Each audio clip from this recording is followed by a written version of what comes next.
Blindsided, couldn't see it in the slightest. That path you walked was the same as mine. It's hard to believe, man, tell me you're lying. This is something new. Crying the first time I ever wore a suit. I saw me when I looked at you. So now I fear one day I'm gonna disappear. Look in the mirror to make sure I'm still standing here. I've been playing in my head those things I never said, like existential dread. But I'm not staying in my mind. I'm living like you said. It's gonna be alright until I end up dead. Until I end up dead. I've been playing in my head those things I never said, like existential dread. But I'm not staying in my mind. I'm living like you said. It's gonna be alright until I end up dead. Until I end up dead. Until I end up dead.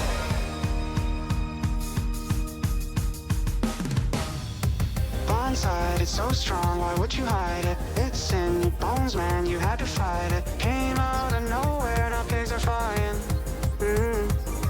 This is something new, something new. Crying the first time I ever wore a suit. I saw you when I looked at you. So now I fear one day I'm gonna disappear. Look in the mirror to make sure I'm still standing here. Change the world, I should change myself. I should make my bed, I should dust the shelf. Should lie in bed till the afternoon, dreaming about the things that I wanna do.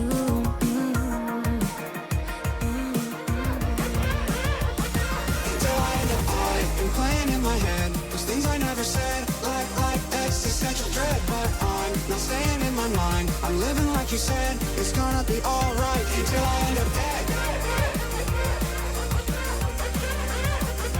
Until I end up dead.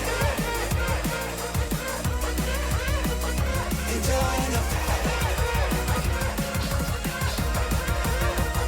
Until I end up dead. Now that interstate is paved with memories of a past life I lived when I was 18. And every winter I think back to what we used to be. In that past life we lived at 18.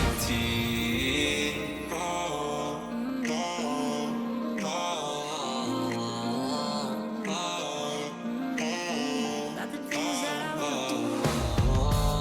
I reminisce about a past life. Things change, I get it, cause nothing lasts right. Yeah, and I was thinking about it last night, scrolling through our memories, debating about a lifetime. I've been playing in my head those things I never said, like existential dread. But I'm not staying in my mind. I'm living like you said. It's gonna be alright until I end up dead. Until I end up dead. Until I end up dead. Until I end up dead.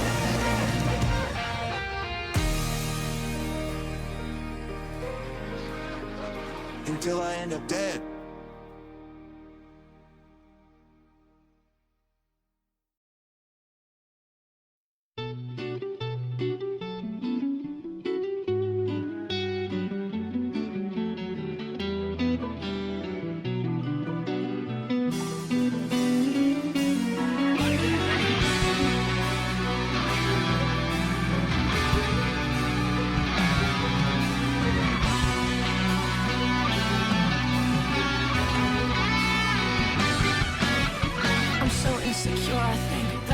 Before I drink, and I'm so caught up in the news of who likes me and who hates you. And I'm so tired that I might quit my job, start a new life, and they'd all be so disappointed, cause who am I if not exploited? And I'm so sick of 17, where's my fucking teenage dream? If someone tells me one more time, enjoy your youth, I'm gonna cry. And I don't stick up for myself, I'm anxious and nothing can help. And I wish I'd done this before, and I wish people liked me more. All I did was try my best, it's the kind of things I get.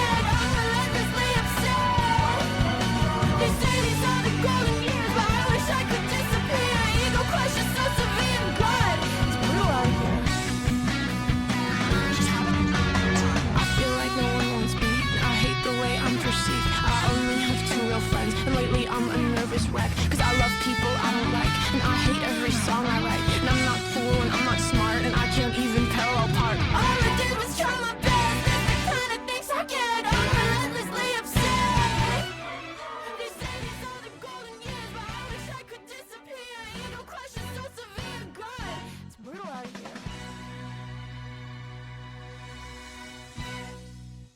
Welcome. Welcome in. Welcome everyone.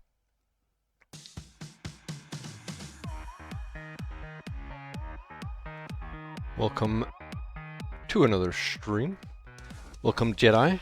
Welcome Arquick. Welcome Wout. That song? Yeah, probably.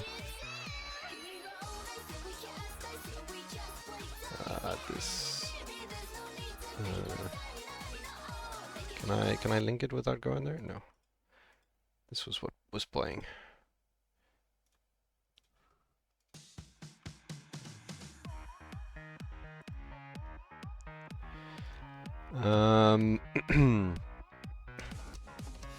Welcome Shin. It's time for more visual novel. Time for more reading. Time to go back into the old journey that is the lore of this game. I already know the crash course. The crash course was a game. Because it literally is not very well optimized, and it just literally froze my PC. It happened right as I booted up that game, so. Why is this happening? Oh, there we go. No, stop. Is that on purpose? Is that a new Steam feature? Why is it doing that? Let's get the game open. I like that there's 7 achievements in this game.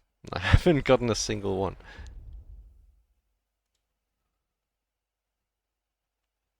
It wasn't this game that crashed my PC. It was Battlefield.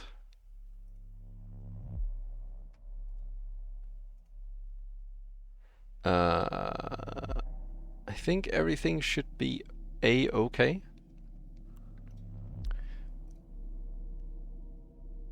And all the redeems are on. Yep.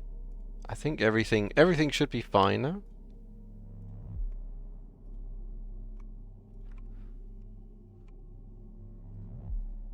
I didn't buy it yet. It was one of the older Battlefields, because they have rewards you get for the new Battlefield if you play the old Battlefield. But the old Battlefield is worse optimized. It's 4 years old.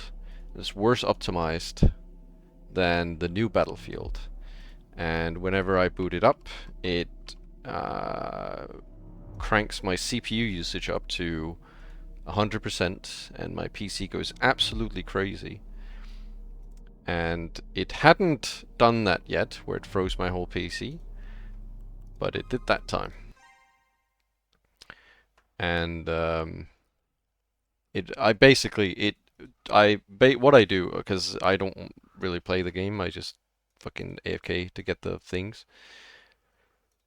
And I joined the lobby for the AFK thing, and I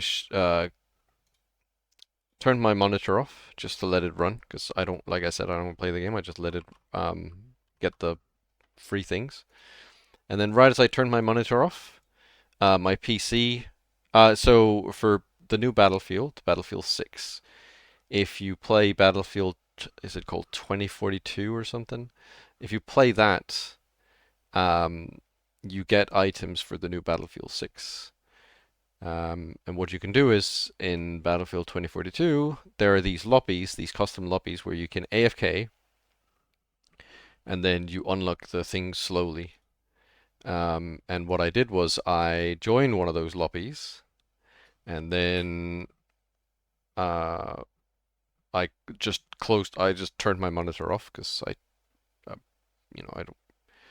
don't really care. But I turned my monitor off, and then suddenly I heard my PC just like, because I can hear if my CPU and my, well, mostly my fans. I can hear if my fans are running. And suddenly I couldn't. So I was like, oh, turn my monitor back on. And when I did, it was just frozen, so I had to turn it off. The things aren't necessarily that good, but the game is like 95% off. The game is 95% off because of Battlefield 6. So I was like, okay, it's like $3. So I was like, okay, $3 to get those things. I can spare that. That's not the end of the world. If it was like $60, then no, I wouldn't have done it. But $3, I can do that. Let me add your image. Thank you.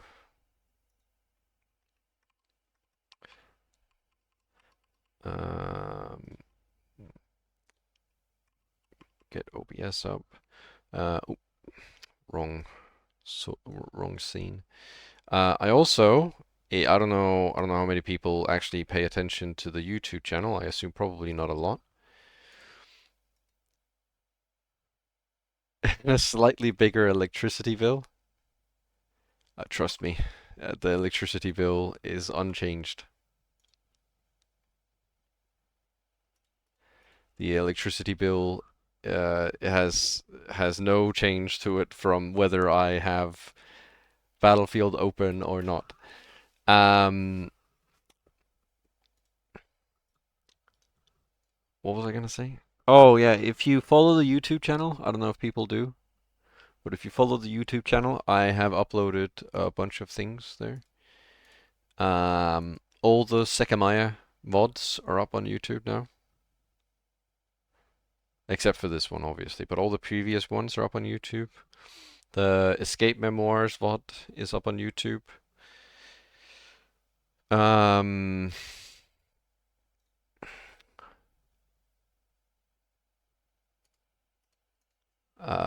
few other things are up on YouTube. I also went through and checked all the playlists to make sure that they were in the right order, and some weren't. So every playlist is now in the right order, from earliest to latest, manually sorted by yours truly.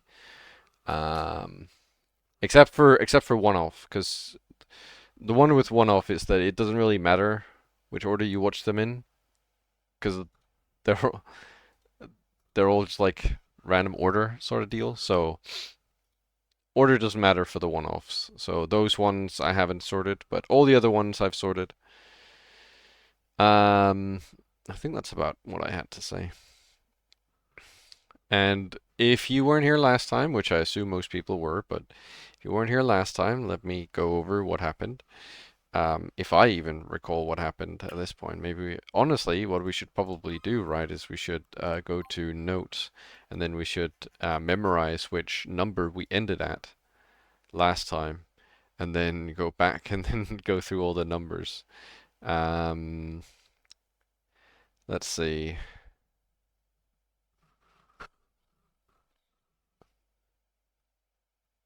Oh yeah, so we left the bedroom. So we obviously locked ourselves into the bedroom. And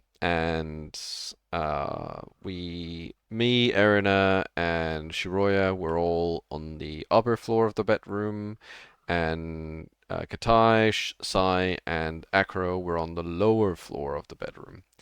And we sort of just fell asleep up in the upper, and then suddenly Katai walks up and he starts shouting. Because he's angry at me. He says I tricked everyone. And then when we go down, Sai and Akro are gone. They have left the bedroom. Shortly after, Akro comes back, but this time it's a very strange Akro, very confused Akro, who doesn't even recognize Katai at all. And is also acting very strangely. We're not entirely sure why he's acting the way he is, but he's acting very strangely. And so we end up all just leaving, because Katai and Erina decides to leave, and Katai and Erina decides to leave because Akro has left again. although signs point to the fact that Ekro has not left through the door, but we leave anyway. So off we go. We leave the room, and not a whole lot happens in the time where we just leave the room. But we go down to the crystal floor. We have the key to the.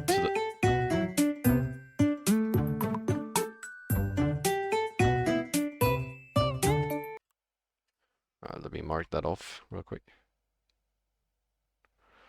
I don't have Notepad open.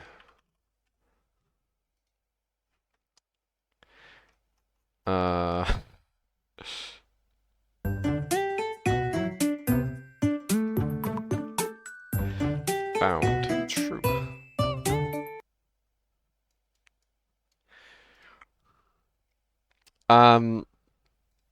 So we go down to the crystal floor, because we have the locker key where the Sekimeiya is supposed to be in. The Sekimeiya, we can't find the Sekimeiya anywhere, so we go into the locker room and we open. Well, we can't find the Sekimeiya where it's supposed to be, which is inside the cabinet in the event room. So we go into the locker room, and we open up the locker, and the Sekimeiya is also not there, which is quite scary because we are the only ones who have this key, and we are the only ones who have ever had this key. And there's no chance that anyone else would have been able to open the locker otherwise.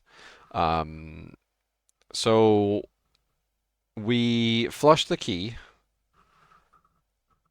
And the reason why we flush the key is because, as you can tell on the thing here, it says nothing seems to happen as a result.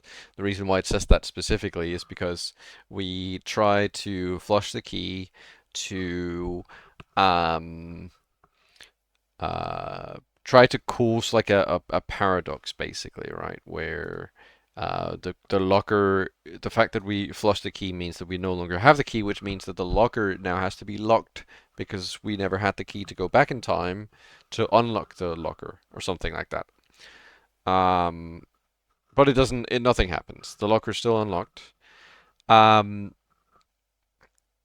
we find the Sekimeiya on the floor of B6, and we decide to put it back into the the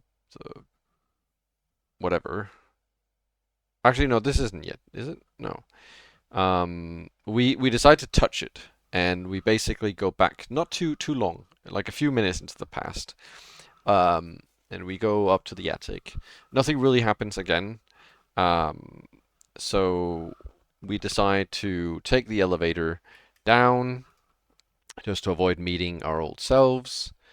Is this a Pez? We decide to take the elevator down just to avoid meeting our old selves, and we look around. We go into the lobby because that's the only place where we didn't go earlier. So again, to avoid our old selves, we go into the lobby and we find a spot of blood on the floor, which is dried out. Again, we flush we check the locker, still empty. Flush the key again, and then we go to where the Sekimeiya was supposed to be, which is the one that we just traveled with, and it's gone. Which is weird because we just traveled with it. But it is then in a locker or in a drawer right next to where we saw it before. This time, much warmer than the previous time. And then we get an option, which is the first option we get, which is whether we touch the Sekimeiya or we put it in the cabinet. I decided to go with putting it putting it in the cabinet. And as you can tell, it has led us from 42 to 44 rather than 42 to 43.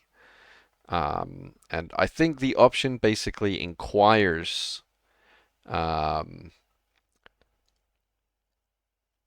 whether we trust Shiroya or not. And the reason for that is because Shiroya wants us to put the Sekimeiya back. And I chose to follow her advice and put the Sekimeiya back. And then we saw a second Shiroya while we were... actually, no, that's not yet. So we decided to look around. And we go into the... what's it called? The security room where we find Katai dead. We go into the other room in the hallway to find Erina next to Naomi in B4, and we find what's her name? Erina dead as well. So that means that right now there's a murder afoot, going around killing everyone.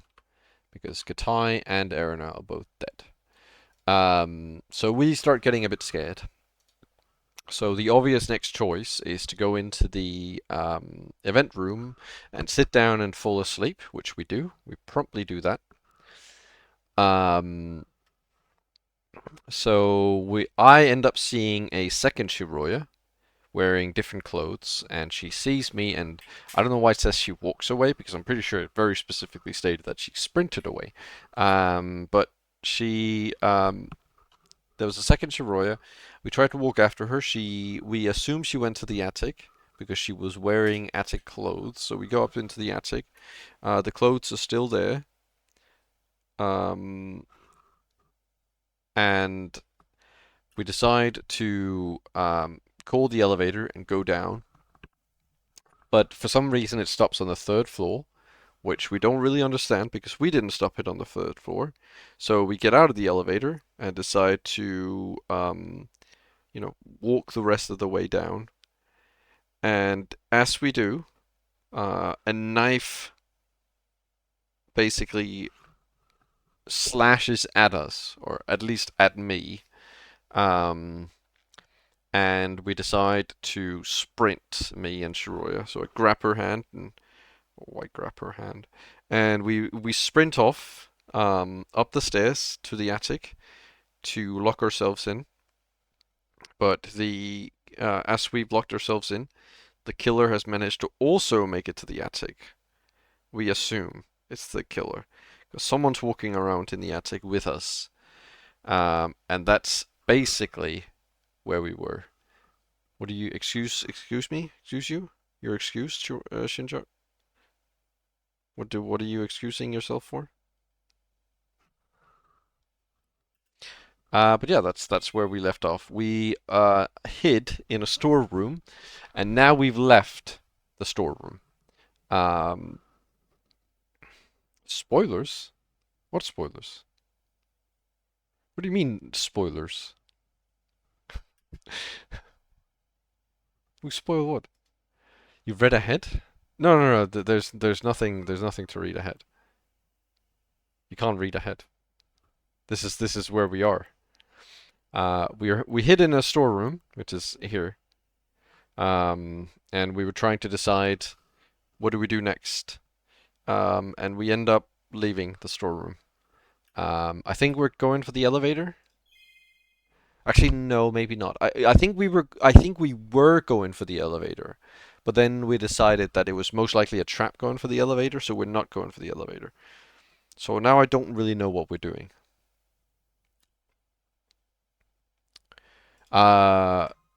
Yes, so partitions. So we were walking. We came out of the elevator here. We walked this way to go down to F2, and then the knife came swinging from like here, basically. Shiroya here, me turn around, swing knife, run. That's basically what happened,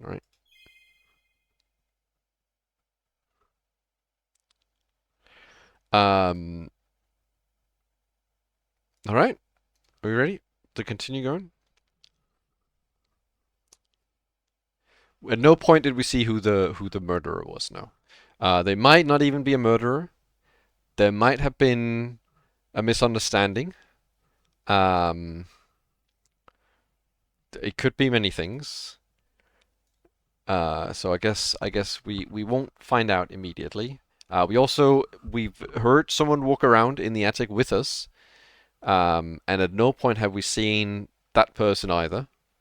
It could be the same person, it could be the murderer, it could be no one. It could be like a dog or something, I don't know. And also we're not wearing shoes right now. No one's wearing shoes. Shiroya is currently not wearing her shoes, by the way. Is there... What? Is the game burned in? On the... I'm looking at the stream. It looks like there's a...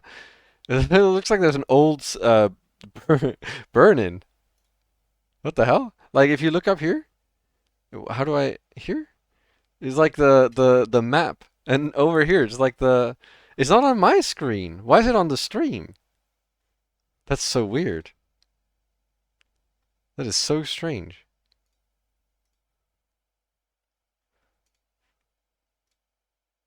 Oh, yeah. Oh, interesting.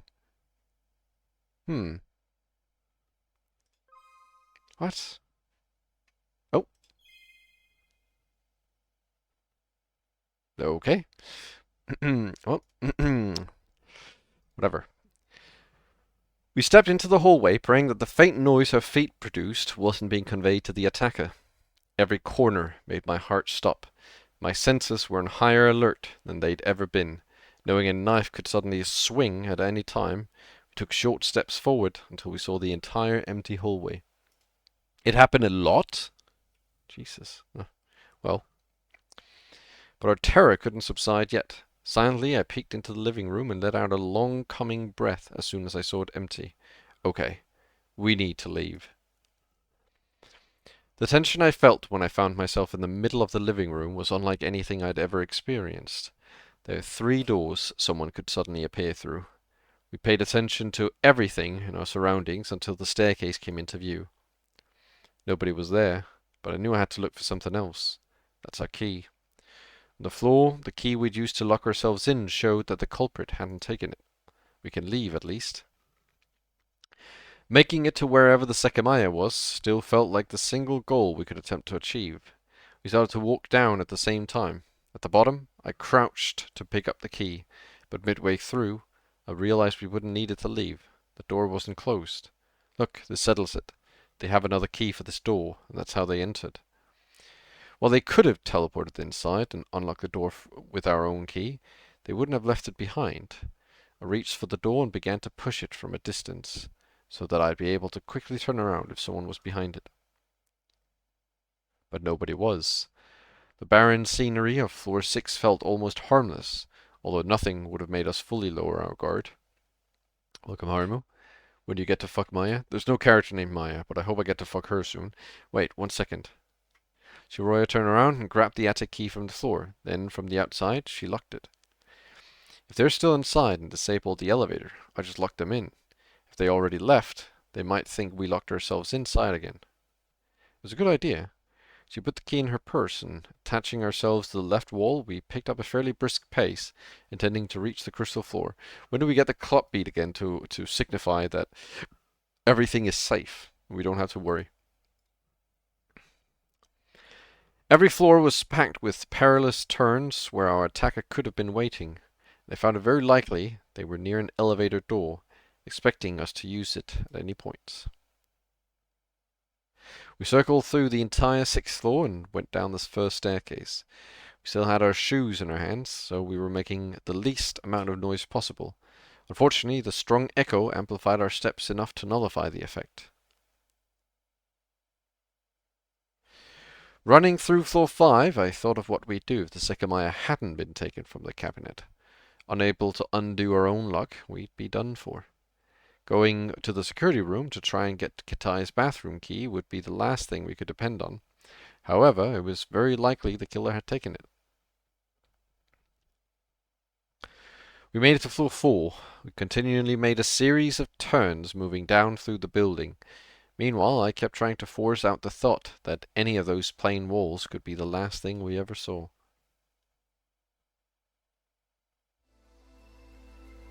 What the fuck?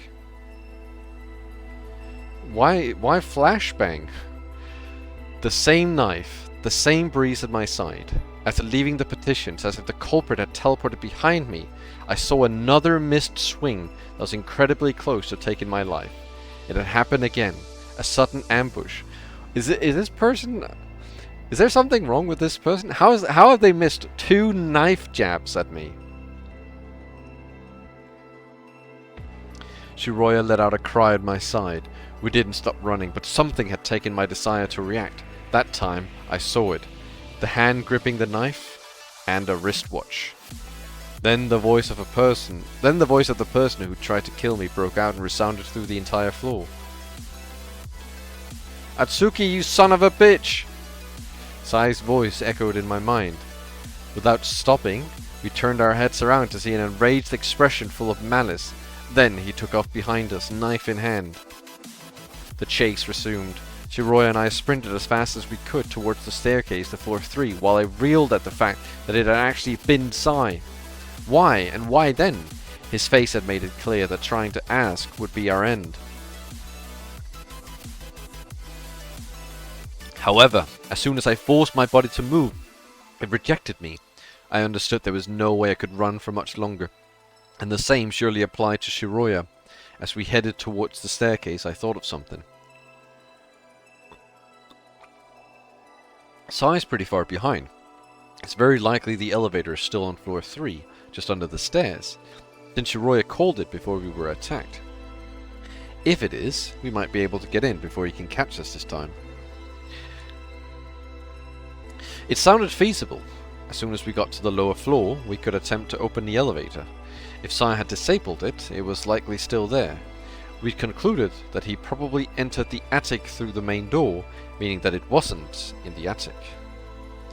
It was risky, but our bodies were on the verge of giving up, our lives balanced on a knife's edge. Good one, I get it. Did you guys get the joke? Knife's edge? The pun right in the middle of all of this? He just dropped the pun like that? Even if Akaro's working with Sai, as long as the elevator is here, that shouldn't be a problem. If Sai's really working with him, what's likely is that Akaro was the one to go to the attic while Sai waited here to ambush us. The way it happened, I imagined Sai was hiding inside the first petition, waiting for us to pass by. We began to speed down the stairs while I tried to decide on what to do. Sai hadn't started to chase us until he yelled my name, which had created enough distance between us to seriously consider the elevator. Despite that, it still fell off. Our attacker was Sai. Not many things slipped by him. The elevator wasn't particularly fast, but most importantly, would he really let us use it? Even though we could outrun him at full speed, trying and failing to open the elevator was time we didn't know we had, considering we weren't going to be able to keep running for long. Okay.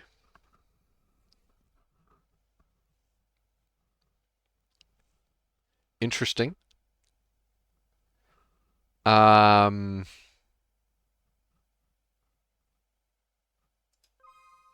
Interesting.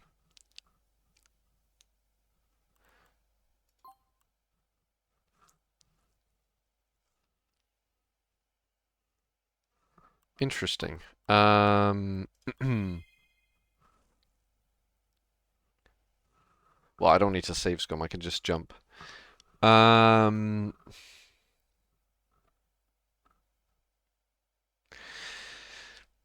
Something curious here. We have established that I run faster. Yeah, I was on floor 3 when the first attack happened. We're currently on floor 4, almost down to 3, right? we have so what would happen is we go down to 3, we would come in here, and we could take the elevator here. So it's right next to where we are. But what we have established is that running wise, I'm faster than Sai. We know that for a fact because he said that earlier.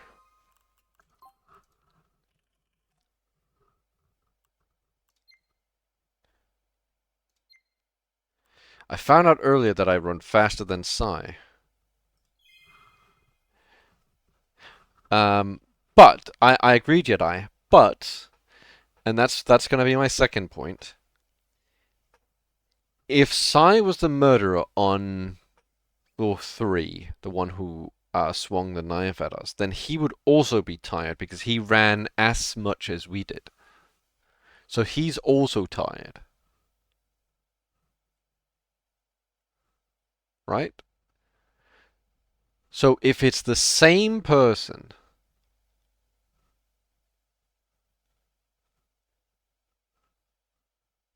then running would be safer. Because I think the elevator is in the attic right now. Because we didn't check it before we left.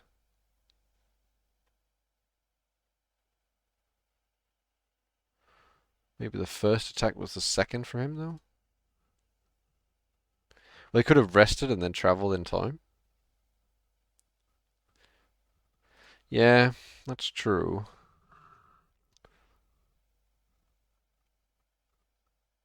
He doesn't state. No, there was no description of him being tired, and there was also no. I'm surprised it doesn't show the symbol here for Sai. No. It doesn't state that that he was tired. It also doesn't say. It also doesn't say anything about how fast he's running. Is he wearing a black long sleeve?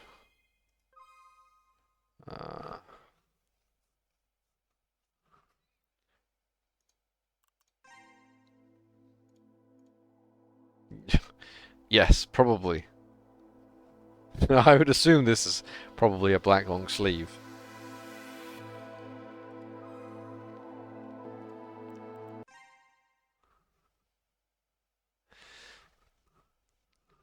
Unless it's like a normal shirt, not a jacket.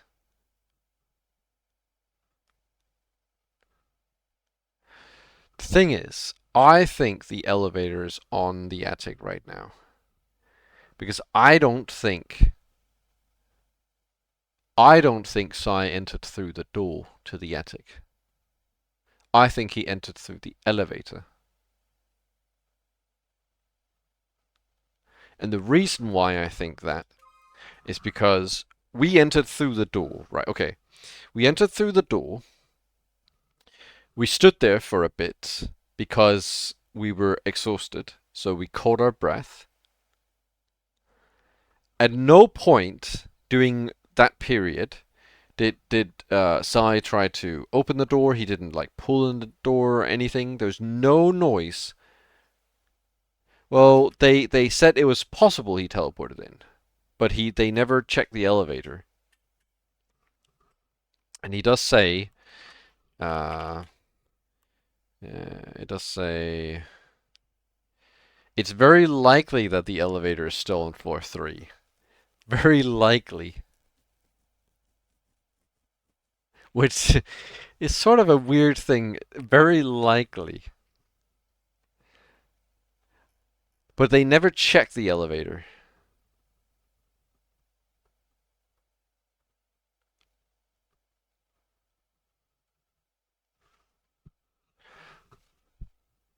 Yes, the attic door was unlocked. It was unlocked and opened when I left the attic.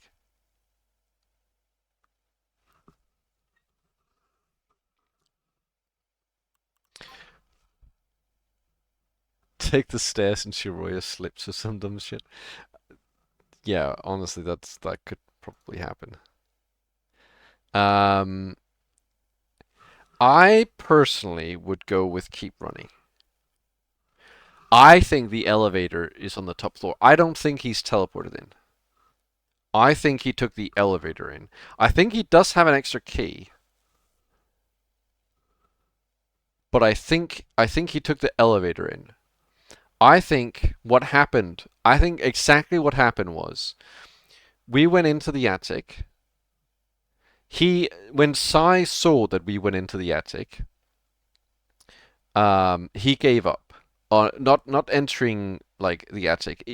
I know he has a key, but he gave up on going through there because he knew it would be quieter to go through the elevator, because the elevator, while you can hear it if you're standing next to it. So this is just what I would have said, right? He can go to the elevator, he can call it, he can go up. If the elevator is disabled, then that means that we have walked up and disabled it. He knows that because we just took the elevator. So if we have walked up and disabled it, then the door is clear. Right? So I think I'm gonna choose to continue running down. And I know that we're completely exhausted. What is it? Catch 22? Is that good? Okay, we have we have skipped from 47 to 50.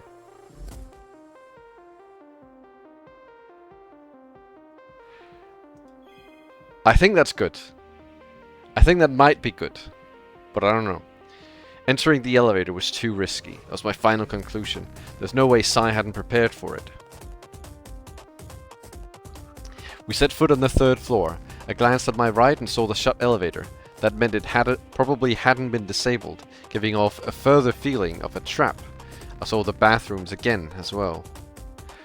We had the opportunity to lock ourselves inside one, but I doubted the inner lock would be able to withstand the force of someone turning a key from outside. Ignoring both options, we continued running forward. Sai had probably been waiting for us inside the first partition of the previous floor, so running next to them was hair-raising. Behind us, Sai's noisy attempts at catching up began growing audible throughout the entire floor. We had to put the distance between us to good use. When we arrived on the 2nd floor, my limbs began to tremble, pushed harder than I had ever expected. We should probably go to the event room to see if the Sekimeiya is still there. Shiroya didn't react to what I said, but we continued to make our way through the floor. There's another reason we had to target the event room. If Sai was our only attacker, for as long as we had circled in and out of it, we wouldn't be caught. Of course, we couldn't do that for the remaining 3 hours, but it's better than putting ourselves in a corner. The final staircase was just ahead of us. We'd begun to slow down, but Sai hadn't been able to close the distance between us. We could hear his footsteps still descending the previous flight of stairs. No, Shiroya should be there, because I'm holding her hand. I'd be very surprised if I'm holding her hand and she managed to slip away. When we crossed the door in the middle of the staircase, we saw the floor of hallway A. Without hesitating, we kept running towards the door in the middle. I'm holding her hand. There's another drop of blood on the floor of hallway C. What? It looked recent too. Had someone been occasionally bleeding small drops for 2 hours? I had no time to wonder about it as I pushed open the door in front of us. In the dark room, the covered cabinet appeared camouflaged by the walls. Drawn by its overwhelming aura, I grabbed the bottom of the curtain and lifted it. Really? What did we do?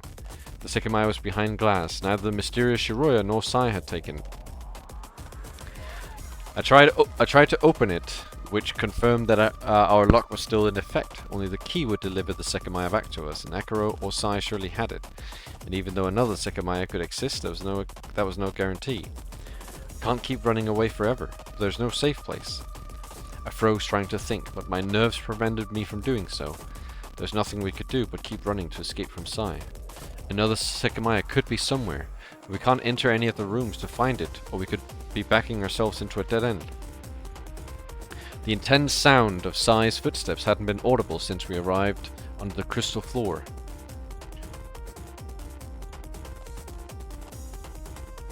Let's go. I don't know where, but we should at least be in a hallway to see him coming.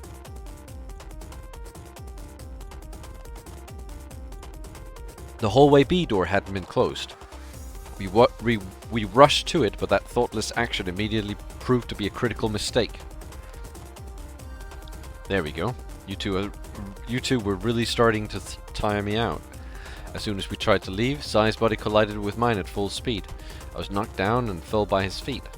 When his terrifying voice made me look up, I saw the knife we'd been running from pointed right in front of my face. Sai, what the fuck are you doing? I knew I couldn't run away. Behind me I could feel Soroya's trembling legs. She still had the chance to escape, but the shaking of her body ruled that out. Tell me, Atsuki, what do you think I'm doing? His face shifted into an unsettling smile while he slowly brought the knife closer to me. Please stop. Why do you want to kill us? Us? Don't worry, I was only chasing Atsuki. I'm not going to be the one to kill you. Do you mean someone else will? Precisely. Shut the fuck up, there's no way she'll die. Oh, I guess you haven't seen it. I thought for sure you had. What? Let me make it clear for you. Soroya's fate is death. She's close to dying, and I will be the cause behind it if I have to be. Unfortunately, you won't get to see it. You brought this upon yourselves for being so fucking stupid. The knife seemed to grow bigger as it approached me. Was I truly about to die without understanding anything in that pathetic position? Wait, stop! Tell me at least, why do you want to kill me? I started to use my arms to drag myself backward.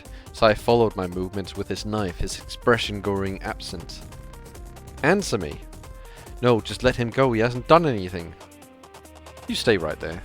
For the first time, Sai's voice wavered. Why? Did he realize something? Then he stared at my eyes with the most incensed and serious expression I'd seen on him. I'll ask again. Why do you think? I don't know, that's why I'm asking. I continued to move back and he stopped following me. When I'd separated myself from him, I stood up, but I couldn't run away. I'd ended in the corner of the room.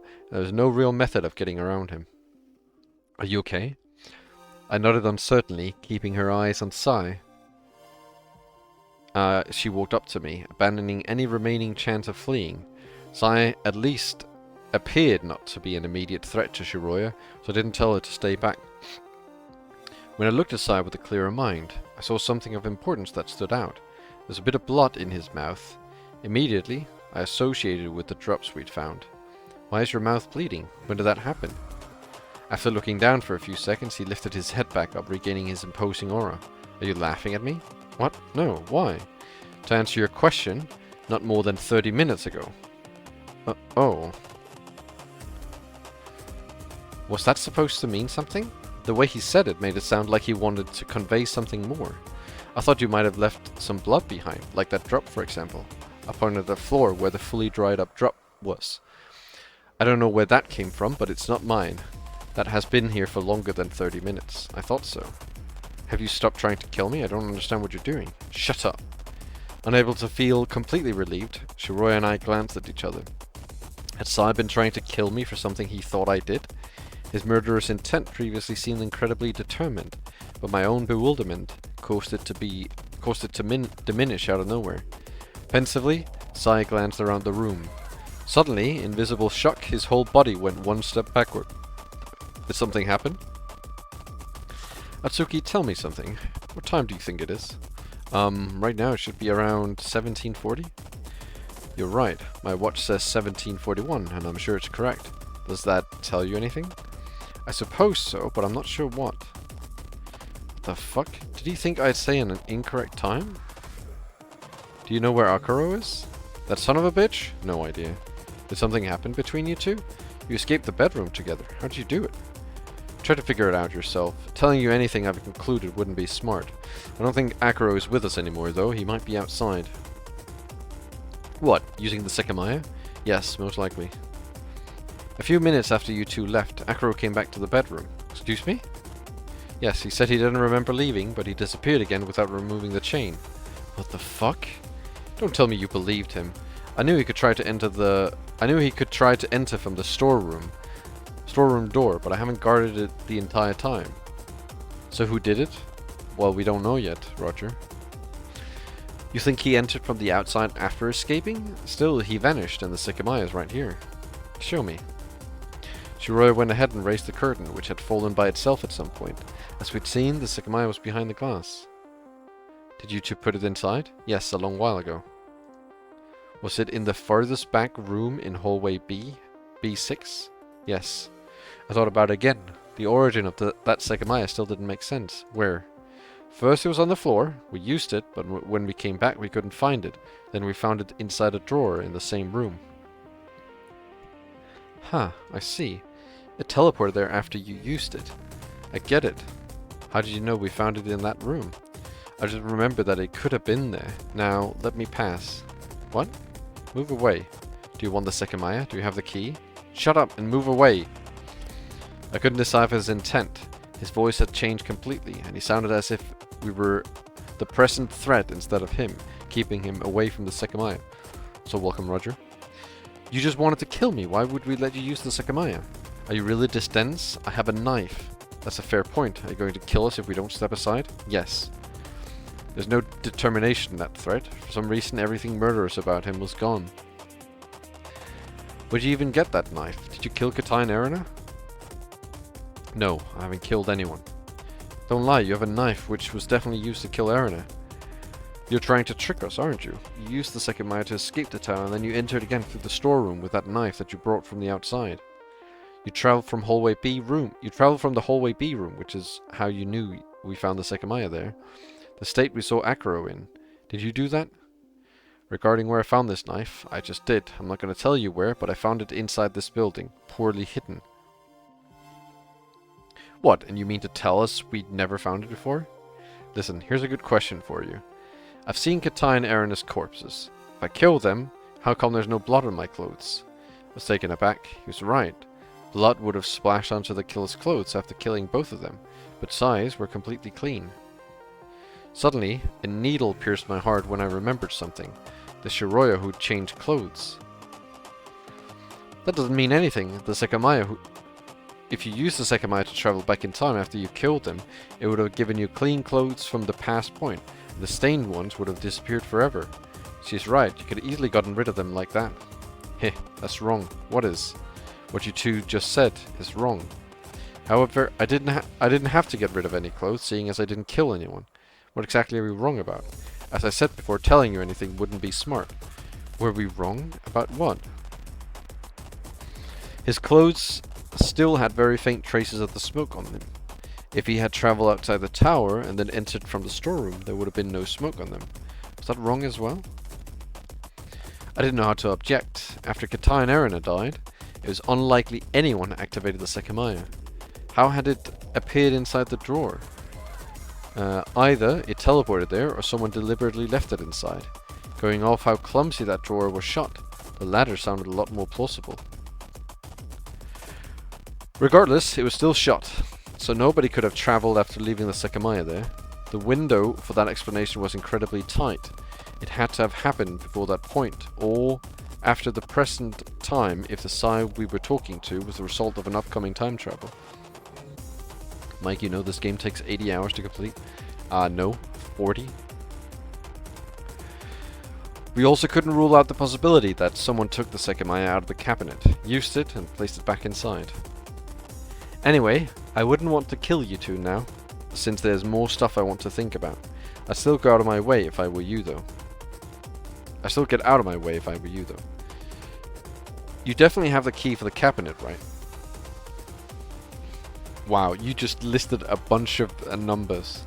It says on the Steam store page, 40 hours, Roger.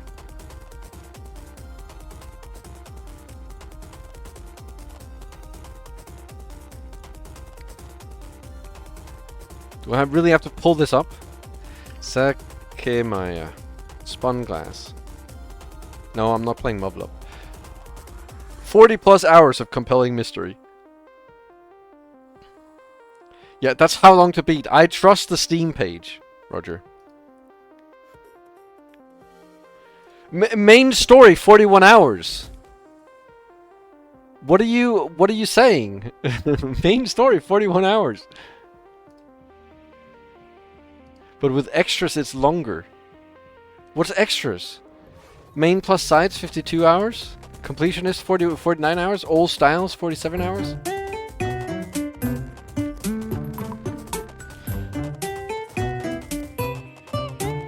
Because someone, what was because someone beat the game in 69 hours. You think that is 69 hours?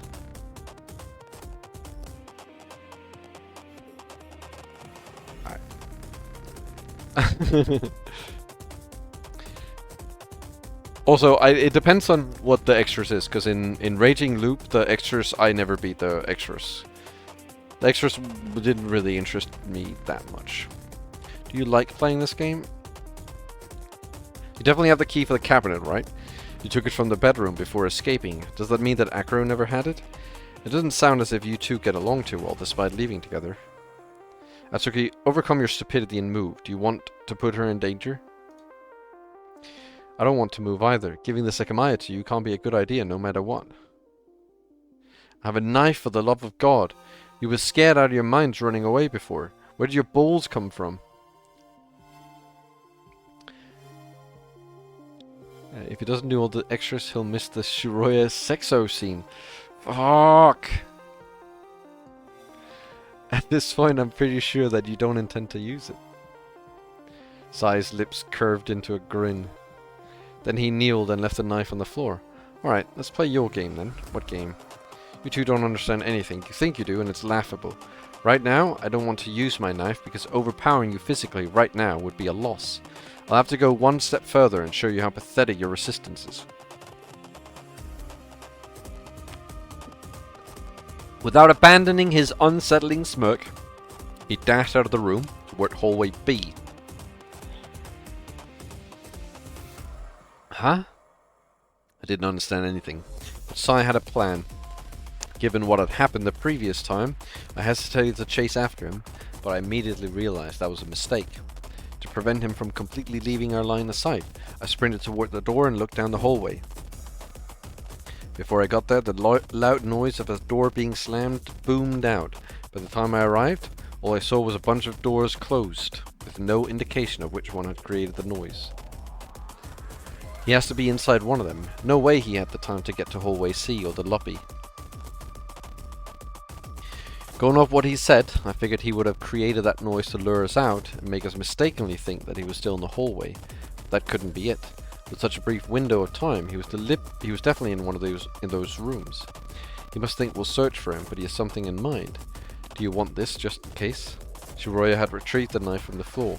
I understood her proposition, but I declined it. If he wanted to harm us, he would have done so just now.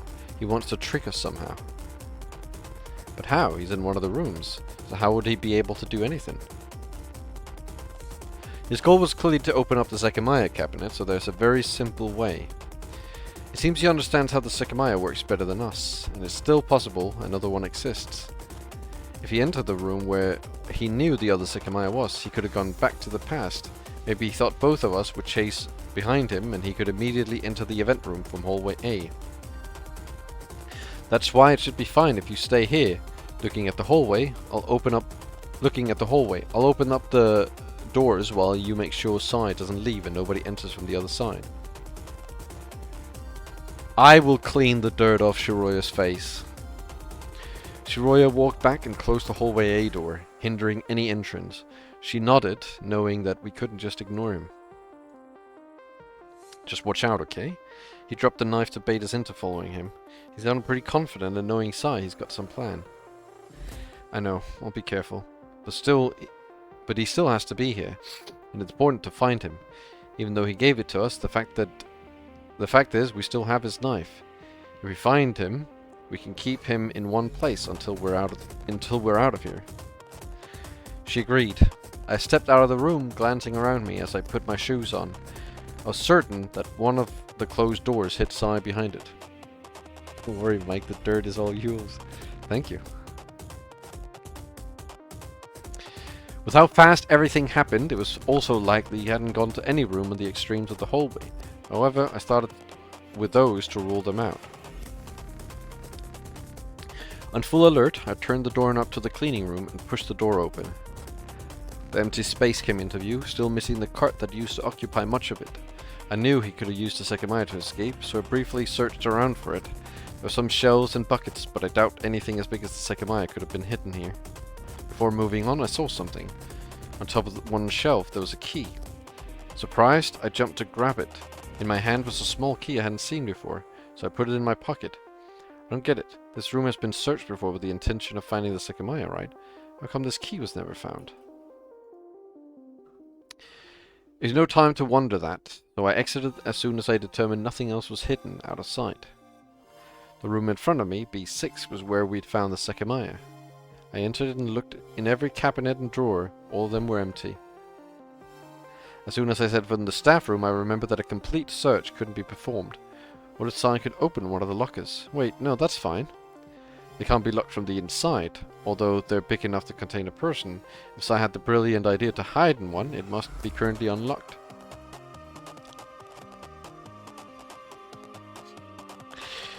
If he used the Sekimeiya that he hid inside one, he needed to unlock it first, so after traveling it would remain unlocked.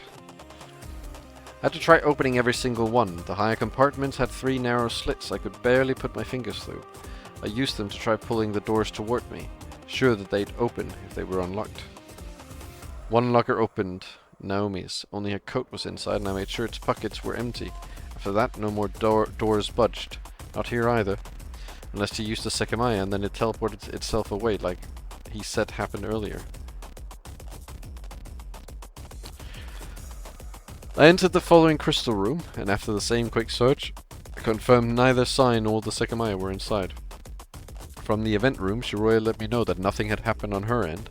She was looking at hallway B to prevent Sai's escape while paying very close attention to the door behind her. Perhaps Sai could enter it from any time, making it to the cabinet faster than Shiroya and then overpower her.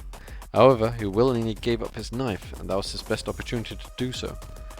Next I entered B4. It exuded a sinister aura, exhibiting Naomi and Erina's death. I was about to say, why? But, you know, okay, this makes sense. It's just a sinister aura. This room specifically has a sinister aura. Trying to ignore my sudden heartache, I inspected every cabinet where Sai or the Sekimeiya could be. As usual, they were all empty. Just 3 more. We have to find something in one of these. I continued by entering the room on my left. At first glance, it was another empty crystal room where nothing of importance had occurred. After looking through every cabinet, the sensation hadn't changed. Yet again, a few spare gems were all I was able to find inside them. It was the same in the next room. It was full of uninteresting cabinets, storing nothing but air and gemstones. With only one more. Could it be that we left the correct one for the end? Shiroya looked unsure. She was constantly glancing behind her back while giving Sai no time to escape hallway B. I opened the door and stepped into the last crystal room. Nothing appeared different from the others. To prevent a sudden attack, I'd been used to immediately look behind the doors. That first step was completed without an issue. Those cabinets were the sole remaining place where Sai could be. Starting from the right ones, I uncovered their lids one by one, progressively narrowing down the last options. When I opened the last one, it was finally confirmed. Sai wasn't anywhere. Feeling defeated, I returned to hallway B and rejoined Shiroya. I don't get it. There's not much he could have done. He said the Sekimeiya could teleport itself after being used. Maybe that's why you didn't find it. But do you think that's what he did? I mean, I've searched enough to be sure that it isn't in any of these rooms. There might be a very good spot I missed where he hid the Sekimeiya. Why would he do that? Does he really want to get his hands on the Sekimeiya in the cabinet when he knew where another one was? We never checked the lobby, did we? And was his plan simply to use it, lure us out while he trusted his hiding spot and into the event room from hallway A? There's no way, right? Probably not. He knew one of us would stay here. Yeah, he left his knife behind to make us chase after him. There's no way he thought both of us would go. Do you think he had time to go to hallway C or the lobby? He wasn't very fast when he was chasing us. I doubt he faked his speed just for this. I mean, if he checked B6 and the cleaning room, surely he would have had time to run to the lobby. He even checked B2. It's not like there's that much longer to the lobby. You can't rule out the lobby.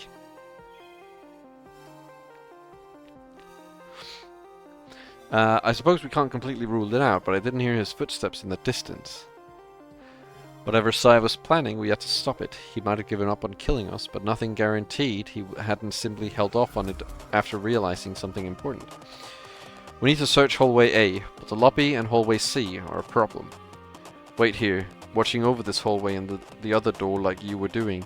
I'll be back in a second.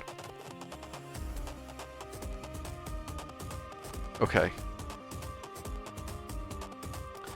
I took off toward the lobby. Nobody was there, and I made sure to check that Sai wasn't behind the columns and couch. It was unlikely for him to hide in the mechanical room, but I had to look. I opened the door and headed down the stairs. Why have we never checked up the stairs? It's going to be hard to oh, maybe it's like a down and then around and then down. So up here is just like, because we always see this picture. So I just assumed that the door was here and we're going down. But the door is probably up here and we go down and then down. Opened the door and headed down the stairs. It was going to be hard to conclude that nobody was hiding with the provided light, but I had to do it. If nothing else, I felt like I didn't have to be scared of sudden physical attacks. After some time, I was sure the room was uninhabited, and I didn't see the Sekimeiya either. I headed back up, knowing what I'd do next. Instead of joining Soroya through hallway B, I entered hallway A and opened the door to the event room. I startled her, but she quickly realized it was me. Wait, don't come over. The lobby is empty, and from here I can see hallway A, the event room, and the way to the other floors. Do what I did from the other side. Check the bathrooms and come back here through hallway A. If you do that, we'll have successfully isolated this hallway and we'll be able to make sure nobody enters from floor 2.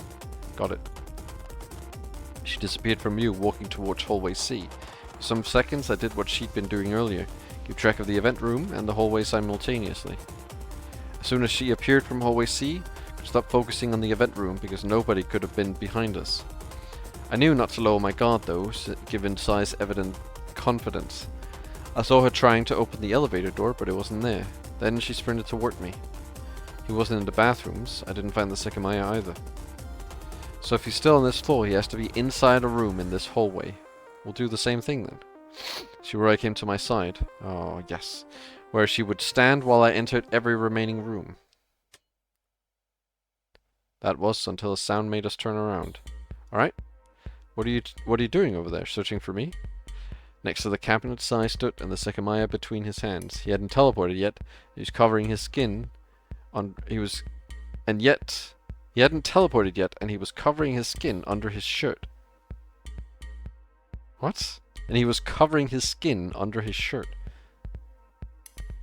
What is that supposed to mean? He's covering his skin under his shirt? I mean, surely the shirt covers his skin. What is he covering? Hand in his sleeve? I don't know. Oh yeah, maybe. Oh yeah, I guess that's right, yeah. With a smile, he closed the glass and let go of the curtain. What the fuck? What did you just do? Let me make something clear. If you try to approach me, I'll touch it immediately and I'll disappear. Even though I just go a bit back in time, that's all I need. All you need for what? You'd leave the Sekimeiya with us? I don't care about that. I've definitely thought about what I'm doing, don't worry. Even though it wasn't visible, as soon as he'd gotten the Sekimeiya out of the cabinet, it started to build up time and energy. I was able to see the cabinet key in the other hand, explaining how he'd been able to get it open so easily. What's with those faces? Are you that surprised to see me again? Don't be silly. You weren't in hallway B. You probably just traveled from the future and arrived someplace I'd already investigated. But I didn't do that at all. I haven't touched the Sekimeiya once since I last talked to you. Don't lie. You had the other Sekimeiya hidden somewhere and you activated it to go back to the past. He's making so many assumptions. Like, it's literally Assumption City. Oh, you did this for sure. There's no other way you could have done anything but this. It's like, come on, man. Yeah, I don't like. Don't get me wrong. I don't trust Sai very much. He's obviously a murderer. But I trust him enough that he didn't use the Sekimeiya again to teleport back to the past. I trust that he's not lying about this.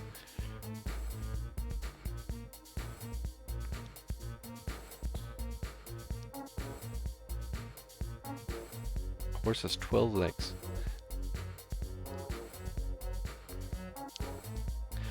You'll touch it again in the future and you'll appear in one of the hallway B rooms. I just checked. Maybe you just traveled some seconds into the past from one room to the other, making it all more simple. Am I wrong?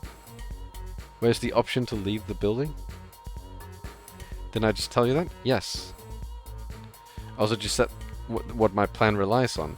I must go back to the past, but I don't need to go too far. If I had another Sekimeiya hidden, what would the point of using this one be? I could just go back to the past with the other one I have, right? This is an actual question. If I know where another Sekimeiya is, like you say, why would I not simply use that one? I don't know, but enlighten us. How come you weren't anywhere if you didn't use the Sekimeiya? Oh, why, are you just trying to be funny? You said you haven't touched the Sekimeiya, but you simply got caught up in the range of the travel.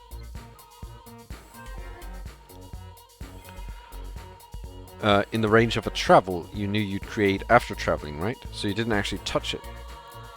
You just jumped 10 steps too far, Tsuki. It's baffling how easy it is to trick you. I really just relied on a trick I felt could work, which you might discover eventually. What trick? I don't feel like telling you. Take my word for it, though. I did not travel with the Sekimeiya. There's no way. You weren't in hallway B. Your only way out was going to the past. Aren't you missing a really easy way I could have escaped? Huh? Fine, I'll tell you. I don't need her corroboration any longer. What? Sorry, Shiroya. I'm nullifying our deal. Atsuki deserves to know what happened. It was simple, Atsuki. The first room you went to was the cleaning room, right? You were close. I was in the staff room. The moment you entered it, I left. In the hallway, Shiroya winked at me and let me escape. No. No. No. No. No. No. No. No. No. No. No. Not my wife.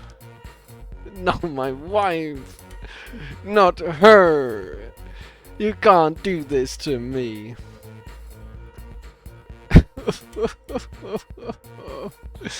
I feel awful keeping you in the dark, honestly. What are you talking about? Why would I let you go? Feigning ignorance, huh? That's okay. You can keep lying to him for all I care. You're not gonna trick me, Sai. Use the Sekimeiya in some way. As if I'd ever side with you. You're a horrible person. That hurts. I really thought we had something going. I'm kidding, of course. I just used my invisibility cloak, and I'll peace out and appear somewhere in the past.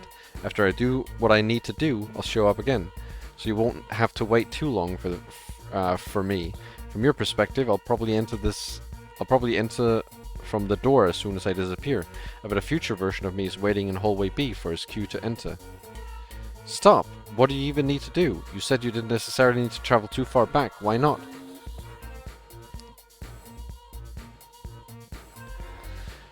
Perhaps you'll get something... Oh, oh, it doesn't work. It doesn't work. Oh no. Let me check why it doesn't work. Did I mess up the... Where are my curses?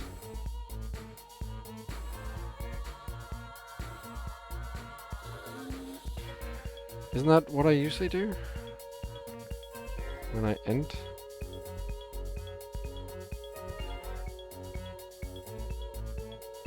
Oh.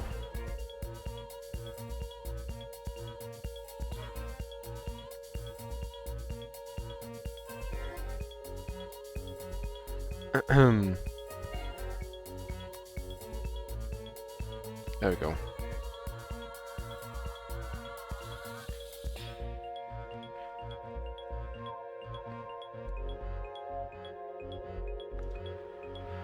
Perhaps you'll get something right for once if you keep thinking. I could definitely wait a little more. He put the cabinet key in his pocket, signaling that he could use his free hand at any time to activate the Sekimeiya. Fuck, we can't let him travel. I'm not sure what he's doing, but he just has to go a few minutes back.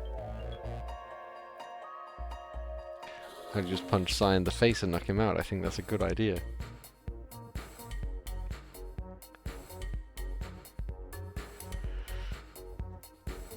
He might need it to escape from us in hallway B. That must be what we're missing. He's just trying to mess with my head by accusing Shiroya.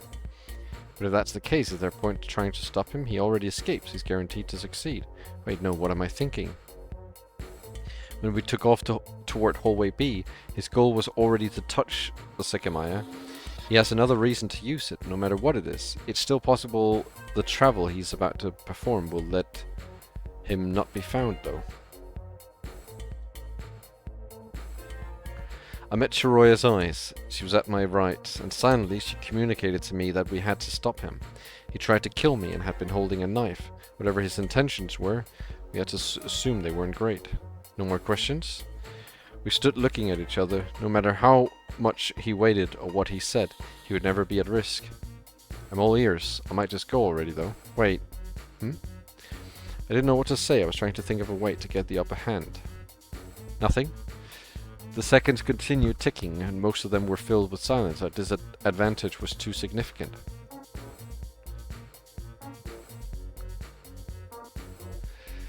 Why are you not activating it? Throw me your guesses. Why am I not activating it? I had fun figuring my stuff out, but it's better to see if I can see how ignorant you still are. So you're not activating it. He said he didn't care about traveling shortly into the past, but well, what else could it be? Yet again, silence engulfed us while Sai looked at ease, ready to touch the Sekimeiya at any moment. Why are you so tense? I'm doing this to take care of one little thing, and you have no way to stop me, so instead of trying to do that, you can keep displaying how much you don't get. I can assure you I'll accomplish what I want, so relax a bit. When I disappear, I'll show up immediately, and I won't try to do anything to the Sekimeiya. Until then, I'm not in a hurry. What the hell do you want then? Don't you want to keep begging for my knowledge? I'm sure you're curious about a bunch of things. You're the one who keeps refusing to answer. I bet you're trying to feel really smart. Right, I'm so smart that I turn myself on. What the hell? What the hell? That's true, though. I suppose it's not fair if I won't answer anything. Remember, at the beginning, I had no issue sharing my thoughts with you, but that changed at one point. There's no way you're dense enough to not know when. What, when the Sekimeiya made me travel? We found out we were next to a time travel device, yes. Then keeping everything to myself became the smarter option. I did not in any way suspect that what the Sekimeiya would be capable of, but I was expecting something to occur. I thought I'd have to be very perceptive to understand whatever could be going on, but everything happened in front of our eyes. What were you expecting, Sin to attack? Yeah, but that was fairly obvious. However, I suppose I came across traces of the Sekimeiya some time ago. What? That's my answer. You were complaining I wasn't giving you any. So you have something to decipher if you please. That's a lot more fun than being straightforward for no reason. Then tell me, why did you try to kill me and then stop? It's not like I understand everything. I'm partly humoring you for the hell of it, but I also like to hear what you think. For old time's sake, give me your best deductions. What do you think? I told you that I have no idea. Hearing that, I didn't know why you were chasing us seemed to be what made you stop. So maybe you thought I did something I actually didn't. If you're telling the truth, that's enough of an answer. I suppose I have to think of a cryptic response from my point of view. I thought you'd overstepped, but it seems I was the one who had.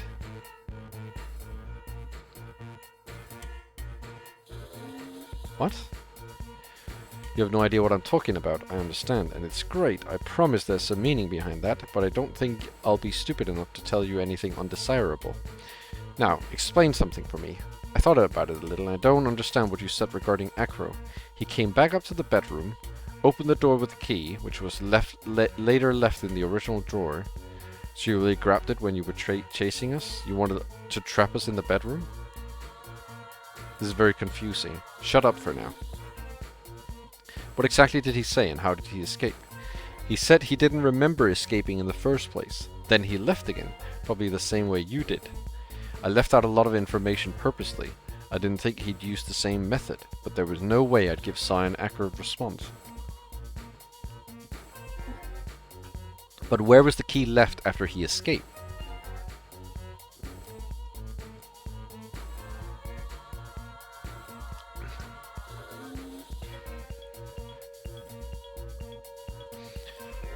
You retrieved it at the end and were able to open the door, so you didn't leave it outside, right?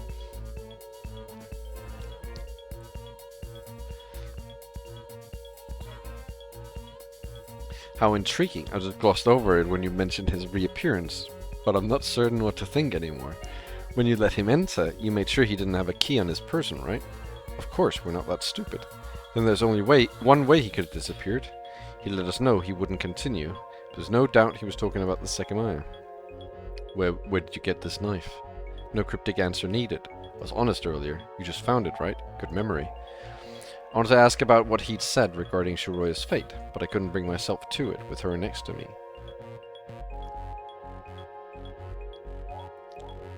Yeah, what's up, Jedi? Are you done? I'll repeat an earlier question. What the fuck are you trying to do now? I'm just finishing off your ignorance. What? How did I know you'd respond with a stupid sounding what? Did you not understand I'm purposely being unclear? Being told the answer is no fun. I'm sorry if you disagree. No, it's because I refreshed the thing, so you guys were actually never cursed. You guys were just literally pretending to be cursed. When the in-bed one didn't work, I refreshed it so no one had a curse. And then immediately after, someone cursed Woat. So Woat was the only one with a curse. I was gonna say something, but you guys were having so much fun that I was like, okay, well, I guess I'll just leave you guys be. Why would I even assume you're not being misleading? Why would you assume that? Naturally, you should keep it in mind, but understanding what I'm saying and then deciding whether to trust it is what I'd advise. You're not going to touch the Sekimeiya? Are you that eager to see me disappear? I will, don't worry. It's been 11 minutes, allegedly, so I have no problem leaving now. Where were you? Why did you not show yourself until now? I was here, searching for you. There's no way you didn't see us for so long. It was all my problem if you're not content with my answers. I felt quiet again. I had no idea how to interpret his attitude, but I wouldn't refuse to ask more questions if he had some of his own to respond with. Why did I not find you in Hallway B? Because you are incompetent. Where were you then? In Hallway B. Who killed Kitai?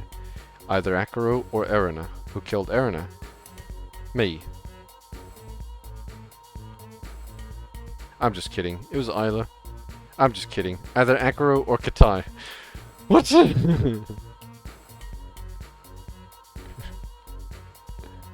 I stopped caring about his behavior. Additionally, I'd found the reason to stall for time. You perfectly remember when we went up to the attic to get the lithium battery, right? Of course. How did you do that? I said you're incompetent, but at least you're doing your best, unlike the others. That's my answer. I suppose it just appeared impressive from your point of view. Okay, then who killed Naomi? Who's the culprit behind everything? The culprit? Don't be silly. I'm not sure why you're asking me this when I recall saying over and over again that Kitai did it. Then why the fuck were there two Naomis? That's a big one. I only have vague ideas, unfortunately, and none that I'm willing to share. You talk a lot, but you're not really saying anything. How did you escape from the bedroom? With this. He looked down at the Sekimeiya and signaled that it was his answer. What about the blood on the floor? Whose is it? No idea. What about in the lobby? It should have been left when you were alone with Akaro. You mean the one drop, right? What else would I mean? That's a great question, as you could only mean the one drop. We said I'd answer cryptically. We said I'd answer cryptically, right? If I'm right, that drop belongs to a person whose blood is not currently anywhere else. And they were one of the people who did not escape the attic's bedroom before Akaro and I did. Currently, that person is alive and is found inside the tower. Furthermore, I estimate they're on one of the first 4 floors, standing up. What the fuck are you saying?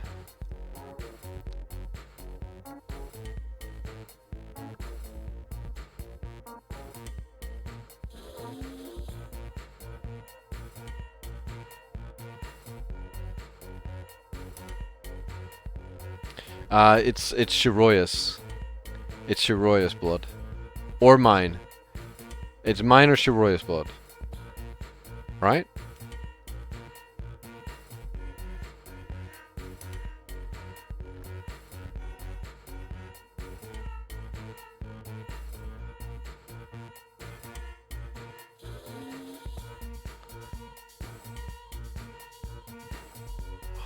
It can't be size. That's what he means by the first line. That drop belongs to a person whose blood is not currently anywhere else. He's bleeding from his mouth. So he has bled somewhere else. He bled in hallway C. So it's either mine or Shiroya's. Oh.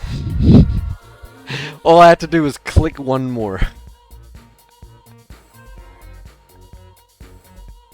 Also, their name starts with Shiroi. You have time to think. Why would it be me? Did you actually see me? This is the part where a lot of things get a little too confusing. I'm not fully certain about what I'm saying, but decently so. Nonetheless, what I said about your fate still stands, and I'm much more certain about it. So, my condolences. It appears it won't be me who will kill you, though. Why are you saying this? Because I have eyes. They might sound unfair. That might sound unfair, though you do too. But you don't understand. That's what I don't quite get. Regardless, that's it. I'll touch the Sekimeiya and immediately appear from hallway B. I'll see you. Before he could finish that sentence, Shiroi and I dashed at him, reacting the way we'd prepared ourselves to. What are you... Of course we weren't going to stop him. We knew that. He was slightly taken aback, but he had more than enough time to stop the Sekimeiya before we got to him. However, we didn't need to touch it directly. Alongside the stored time, the range of the Sekimeiya had to be small. If we could enter it before we touched it, we'd travel the same amount of time as him. Then in the recent past, we'd have one chance to stop or understand his actions. As soon as he realized his plan, that was our plan. His face showed its first sign of uncertainty, and he rapidly moved his right arm to touch the Sekimeiya. It should have been futile. The room wasn't very big, and our sprint had put us fairly close to him. However, when his skin made contact with the Sekimeiya, his entire figure disappeared in an instant. In mid-air, the Sekimeiya turned grey, and when it hit the floor, the sound made it seem almost like it had broken. I stared at it dumbfounded while it rolled around for some long seconds. I guess we weren't fast enough. Huh? I turned to my side. Nobody was there. Shiroi wasn't there. I spun and saw that I was alone with the powered-off Sekimeiya. What the fuck? Did the range reach her? Why her, but not me?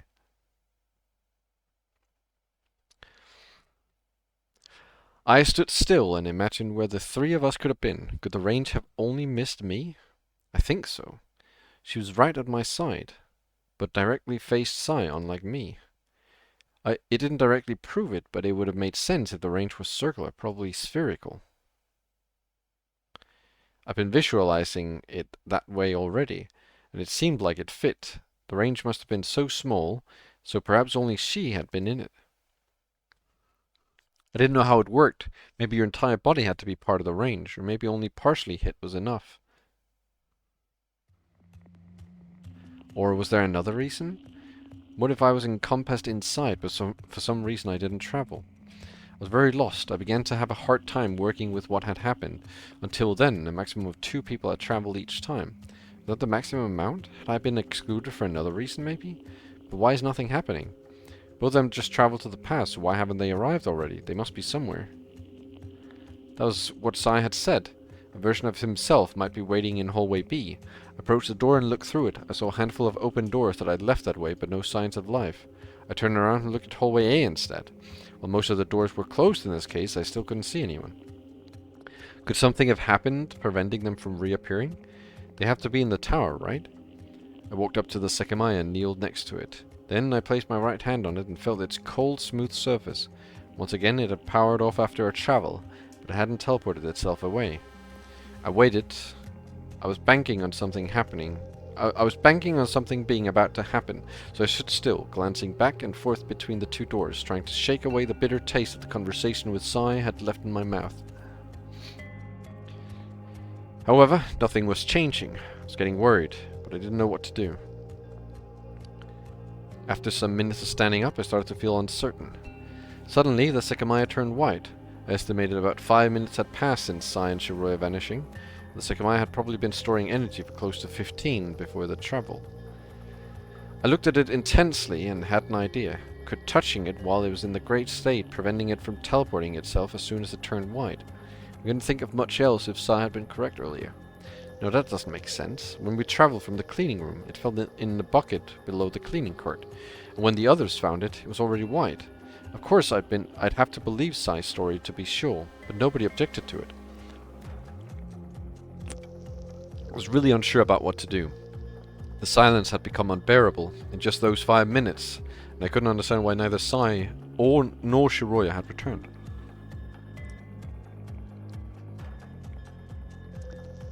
Like Sai had done, I put my hand under my sleeve and grabbed the Sekimeiya. Then I placed it inside the cold cabinet that Sai left unlocked, and scrolled a glass shut. I didn't lock it. I just felt the need to not leave it outside, and knew Sai was the one who had the key anyway. Afterward, I didn't know what to do. I felt the pressing atmosphere, almost as if I was the sole remaining being in that immense building. Is it possible they appeared outside the tower? Even though the distance travel had to be short, the replicated location is an entirely different deal. Maybe that's what Sai meant when he said that he didn't care about how far he'd make it to the past. If he knew that he'd appear outside regardless, and was lying about immediately reappearing from hallway B. But it can't be that Sai's goal was to leave. He wouldn't willingly walk away from all of this, unless he'd learned something very important that would have changed his mind. If he wanted to escape, it must be that he planned to eventually re-enter through the storeroom. And what about the other Shiroya? She should still be here. Given the circumstances, she's sealed inside the tower. There's no way she could have left through the storeroom, since no handle could have been reattached to the door. Opening it from the inside is pretty much out of the question. Using the Sekimeiya to escape should have been equally hard, though. While she could have taken it out of the cabinet while we went to the attic, it was still locked inside when we came back. She couldn't have appeared outside the tower because she couldn't have left it locked again. I was just trying to reinforce the thought that I wasn't alone, acting as if it was impossible. What if she'd appeared outside the tower, entered through the storeroom from the outside, and left the door open to leave after placing the Sekimeiya in the cabinet? It looked like motives behind actions had stopped mattering, so being sure about any detail had started to feel impossible. The existence of that secret door made me anxious every time I thought about my situation. Not only did I not know about if more people were around, but I also had no way to know if they would enter at any time. I didn't even know if the door led outside, if opening it from the other side was possible, or if anyone would be able to enter without being seen. But only being able to hear my own breath, more empty minutes passed. What could be going on? Sai said he hadn't killed anyone. So could it be that the true culprit found them and that's why they hadn't come back? At some point my anxiety had become overwhelming. I didn't know whether to fear Sai, a different true culprit, or the sudden solitude itself. I walked out to hallway B and began to take automatic steps towards the lobby. I've been trying not to leave the Sekimeiya behind, but since I hadn't been able to let the proposition of being alone sink in, it's come to the need to wander around. Where can you see the sound hint redeem answer? Like the hint that was gotten from someone redeeming it? Let me get it for you. This was the hint.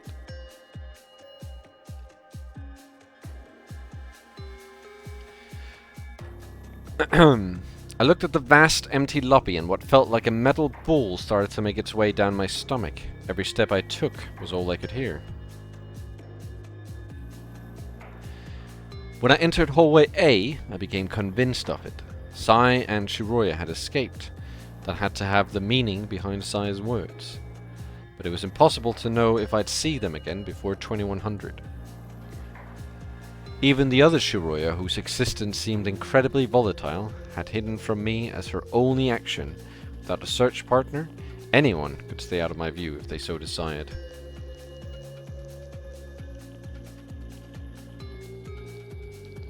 I continued walking toward hallway C, not even trying to find anyone. When I completed the full lap, I stepped into the event room and let out a sigh full of myriad emotions. I guess that, if I am alone, it wouldn't be that bad. I would only have to wait 3 hours to see Shiroi again. But if Sai wasn't a killer, they still have to be here. I don't know what Sai's plan was, but it could still be in motion. Once again, I stood still and waited, leaning against the wall while a few more minutes of silence passed.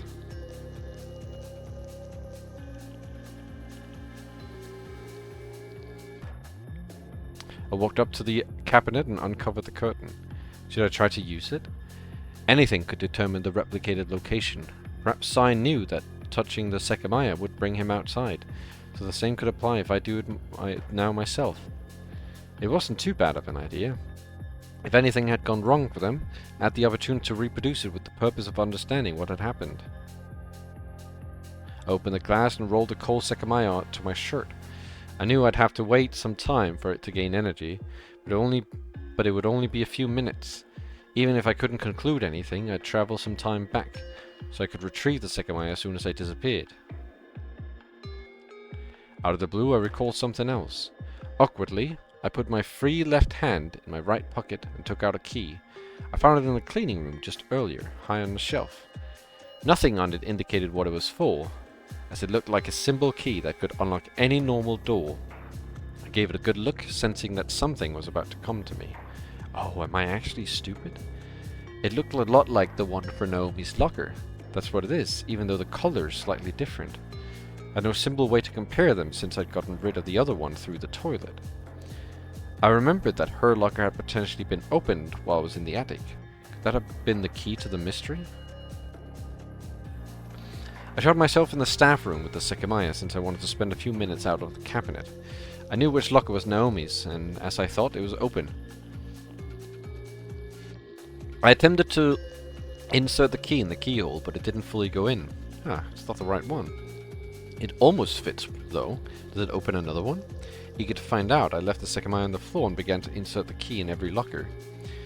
I started with the left ones and saw that the key would always enter partially. Some of them looked like they'd almost open, but I could never turn the key. I continued with the middle group and was met with the exact same result. I was about to sigh in disappointment, but when I tried to turn it after inserting it in the last one of the rightmost set, I heard a sudden sharp sound. Understanding its meaning, I dragged the metallic door toward me and saw the interior of a new locker. However, its contents were painfully similar to Naomi's. There was nothing in the highest compartment, and a winter coat hung in the main one.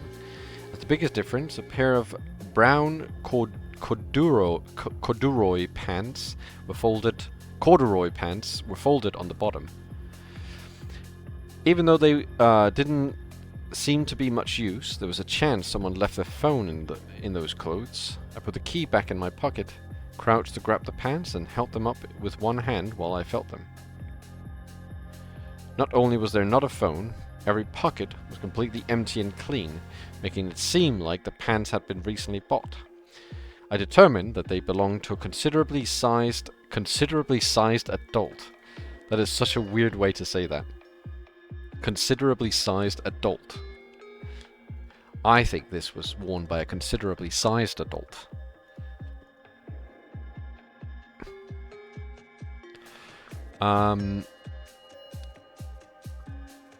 Probably male. Since clothes had been left in the locker, it was more likely that it belonged to a staff member who wore a uniform during work.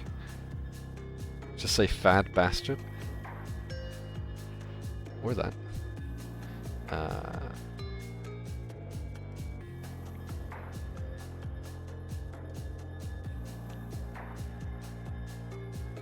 Woke got to Sekimeiya.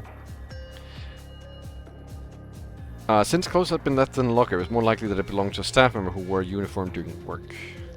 I recall Kitai had told us that the employees used the room to store personal objects and to leave their uniforms before heading off.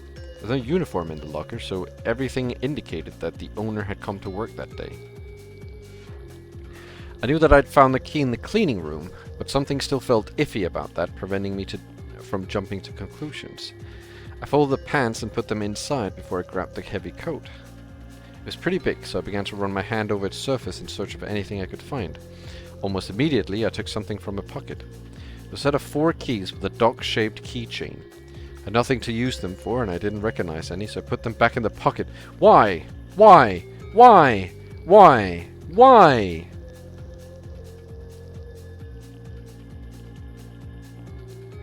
Is he stupid?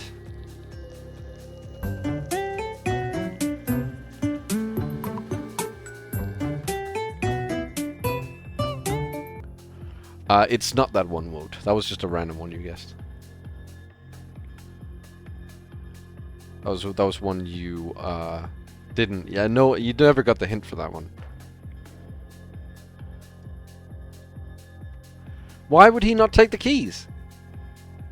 I continued searching for anything else and shortly confirmed that every other pocket was empty. But I continued feeling the surface of the coat because something had prompted my attention. I don't know if I imagined it, but I thought I felt a minuscule bulge near the neck. I kept going over the same spot until I was sure I'd been right. Something very hard to notice was there. Intrigued, I turned the cloth around and saw that part of the neck area was covered by a different type of material. I put my finger on it and found that 2 layers allowed for a narrow cavity. I drew my finger up to the spot where I'd felt the bulge, trying to find it on the opposite side. There it is. It felt cold and round. With my thumb, I managed to grab it and extract it. Oh, what the fuck? Isn't this a bug? That's what it looked like. I've personally never seen one, but it had a very similar shape to the one I've seen in television shows. It was circular, and on the surface was what looked like a microchip. By adding the location where I'd found it, I only could recognize it as a spying bug. Was a staff member being monitored? Could Sin have planted a bug on a staff member to learn about the measures as Shia was taking about against them?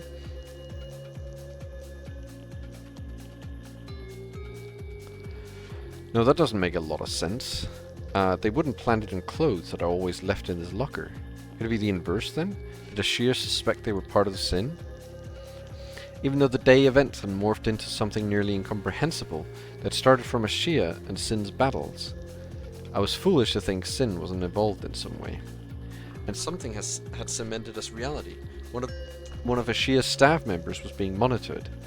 I'd already seen the interior of Kitai and Naomi's lockers, the 2 staff members I was familiar with. Someone else must have owned that one.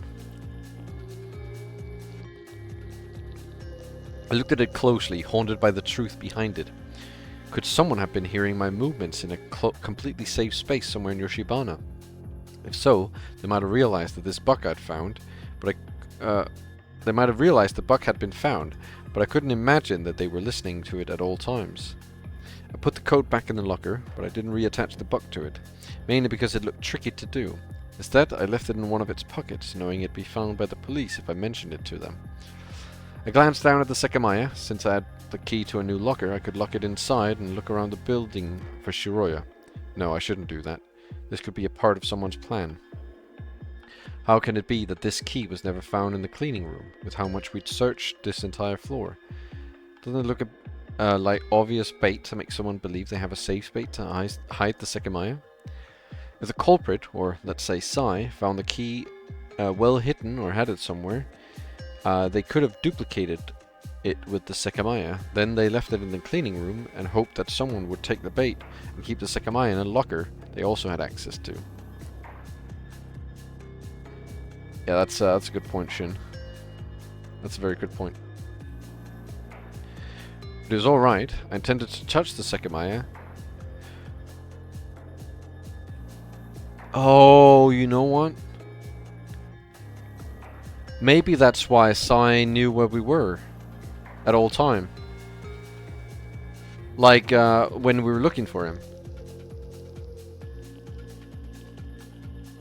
I don't know how he would hear it, because he didn't have anything on him to listen.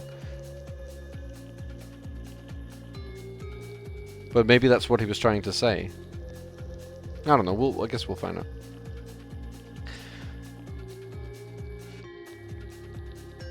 I put my hand behind the cloth of my shirt and felt the Sekimeiya's surface. As I thought, it had begun to heat up. I couldn't take my eyes off of it. Sai chose to leave it behind, which made his intentions feel impossible to understand. Ever since the time he'd escaped from the attic's bedroom, he had undoubtedly learned a few key details and found some attainable goals. A sudden thought confused me. If a culprit had been using the Sekimeiya to never be found and was responsible for all the deaths, why had they not targeted Sai? I had no idea, but thinking that Sai was the killer didn't fit very well either. Why had he spared my life earlier? Could he really have found a hidden knife we all missed? He even said it was poorly hidden, and that he'd overstepped. What the hell did he mean? Heh, that's wrong, Sai's voice played in my head. What you two just said is wrong. That had been in direct denial to Shiroya's claim. That doesn't mean anything. If you used the Sekimeiya to travel back in time after you killed them, it would have given you clean clothes from a past point. The stained ones would have disappeared forever.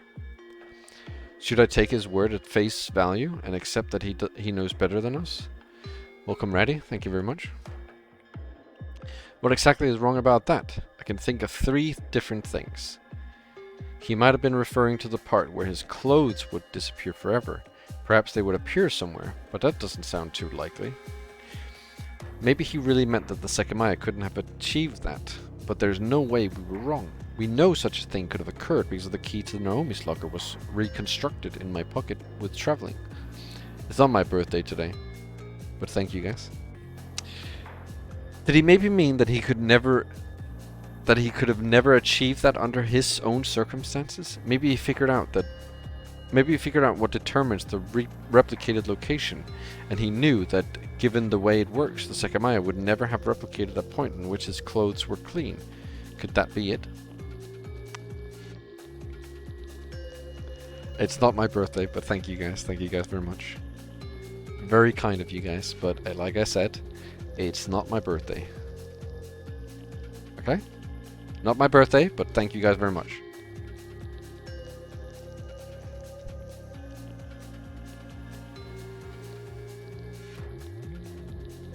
No, Pokeboy didn't confirm it. It's not my birthday. It was inscrutable.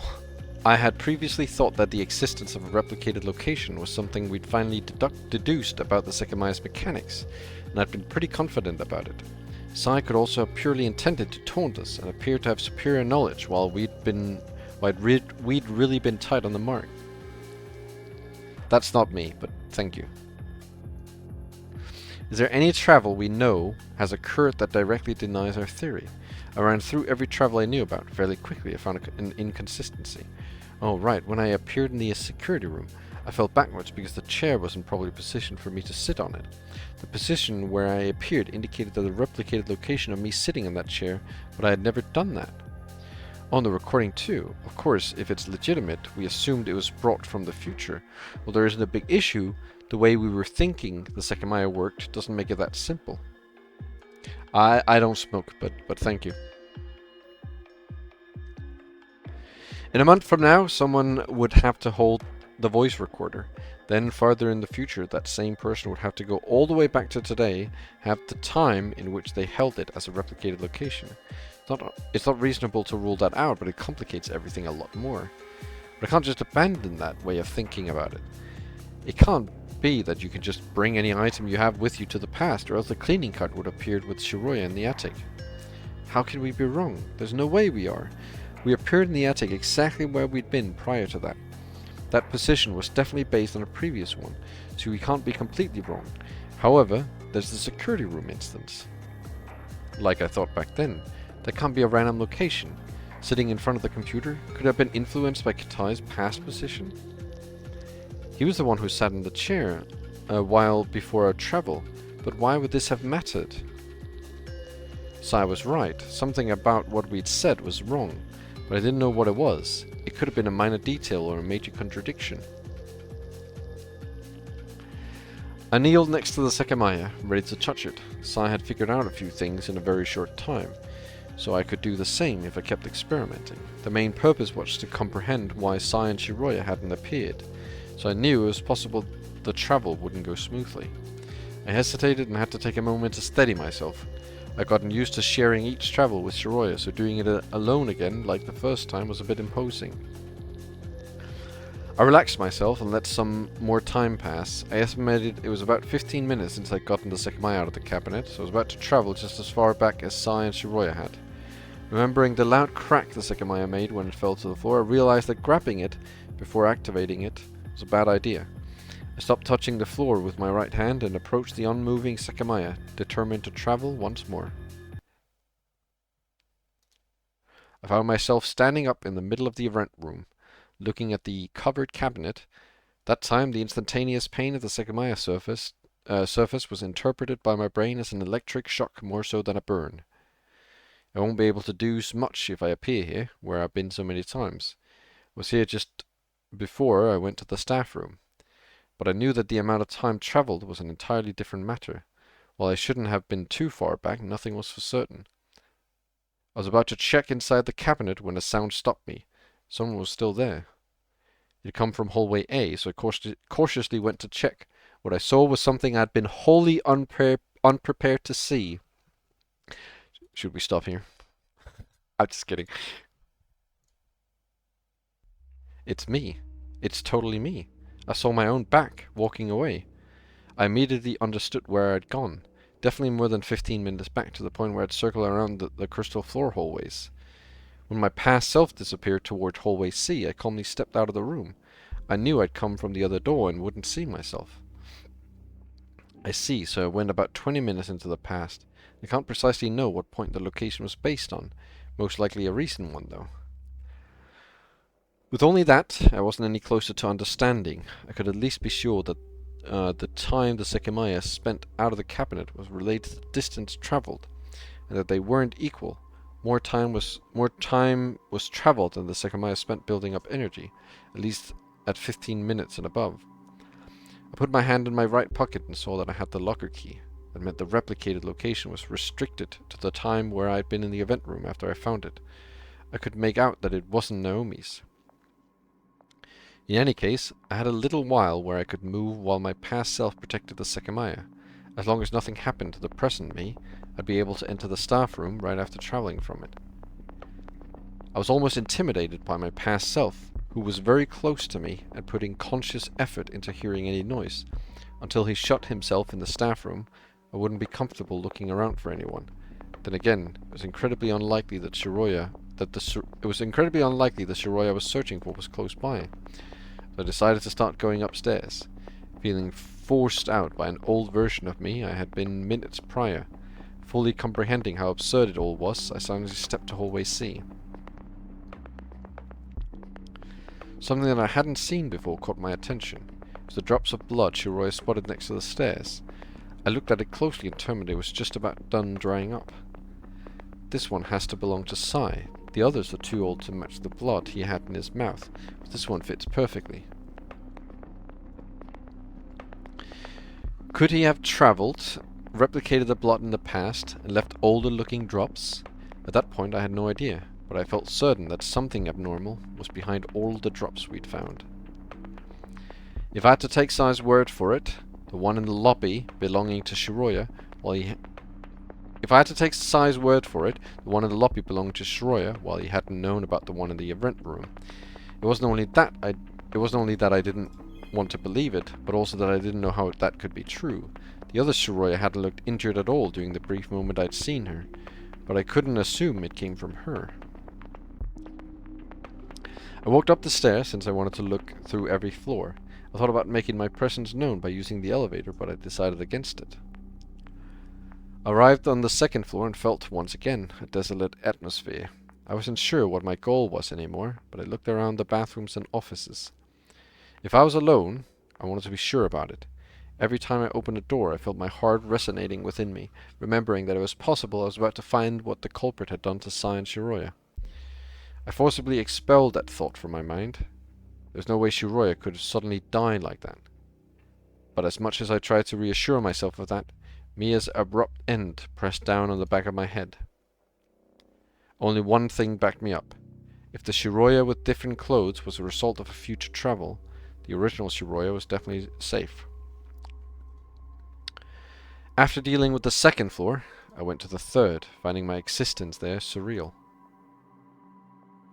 Reluctant to find anything, I repeated the process above me as my isolation intensified. The fourth and fifth floors weren't any different. Was someone still deliberately hiding from me? If they were the killer, why didn't they just try to take me out? I was in the perfect defenseless position, so if anyone wanted to harm me, that was their best chance. Going off the fact that nothing had happened to me yet, I tried to stop myself from getting too paranoid. As usual, I glanced inside the 4-6 bathrooms to find out that they were empty. Subsequently, I entered the 3 partitions, but I didn't see anyone either. Lastly, I walked up to the attic door to search through the final section of the tower. I instantly understood that I had forgotten a crucial detail. I couldn't open the door since Shiroya had recently locked it. Not only that, she'd kept the key. This isn't good. I'm locked out of the attic. Could it be they appeared inside and can't exit? I knocked on the door and yelled Shiroya's name a few times, but there was no response. That doesn't make sense though. If Shiroya appeared in the attic, her replicated location wouldn't yet have the key. But Sai definitely would have appeared with it, since he was able to chase us inside. Welcome, Crespian. And even if neither of them has it, they'd still have the elevator. From the inside, they could freely call and go down. Of course, unless it had been disabled somewhere. I hadn't been checking every elevator door, which I realized had been a mistake. I tried to open the door on the 6th floor, which proved that the elevator wasn't there. Calling it was a bad idea. It would prevent me from knowing where it was beforehand. I walked down to the 5th floor and once again attempted to open the elevator to no avail. I circled corridors to end up on the 4th floor, but the elevator wasn't there either.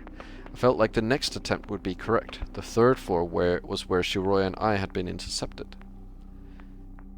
And as I expected, the door opened. Oh, so the elevator was actually there? Oh god. It hasn't been used since then, I suppose. I wonder if Sai prepared something in case we used it to escape. Regardless, the door was closed, so it could have been called from the attic. It was as frustrating as it was frightening to think about.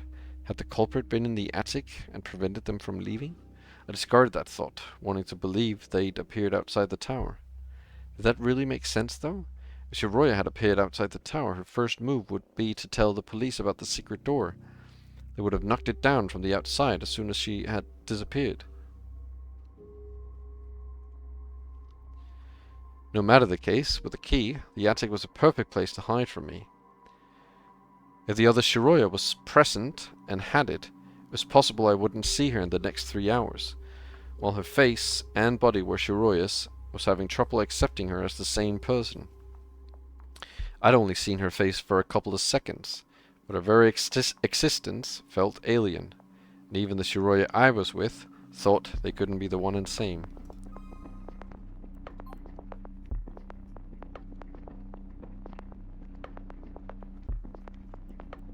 I do wonder when something's gonna like when something's like gonna happen.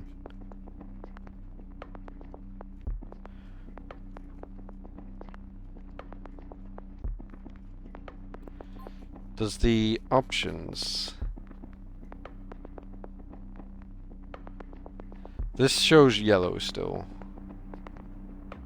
Yellow and red. And that also showed yellow and red. Yeah. Okay. I simply didn't know what to think. On the 41st hour, something might happen. I'd done all I could on the office floors, and I had to accept that entering the attic would be impossible. I started to go back down, paying as much attention to my surroundings as possible. Soon my quiet steps reached the last staircase leading to the floor where my past self still was. I knew I hadn't looked through every room below yet, but I still felt that task to be too perilous, knowing any sound could alert Atsuki in the staff room. Therefore I decided to first look through hallway A, where Shiroya and I didn't have time to start, before Sai reappeared. After that, I'd wait for my past self to disappear.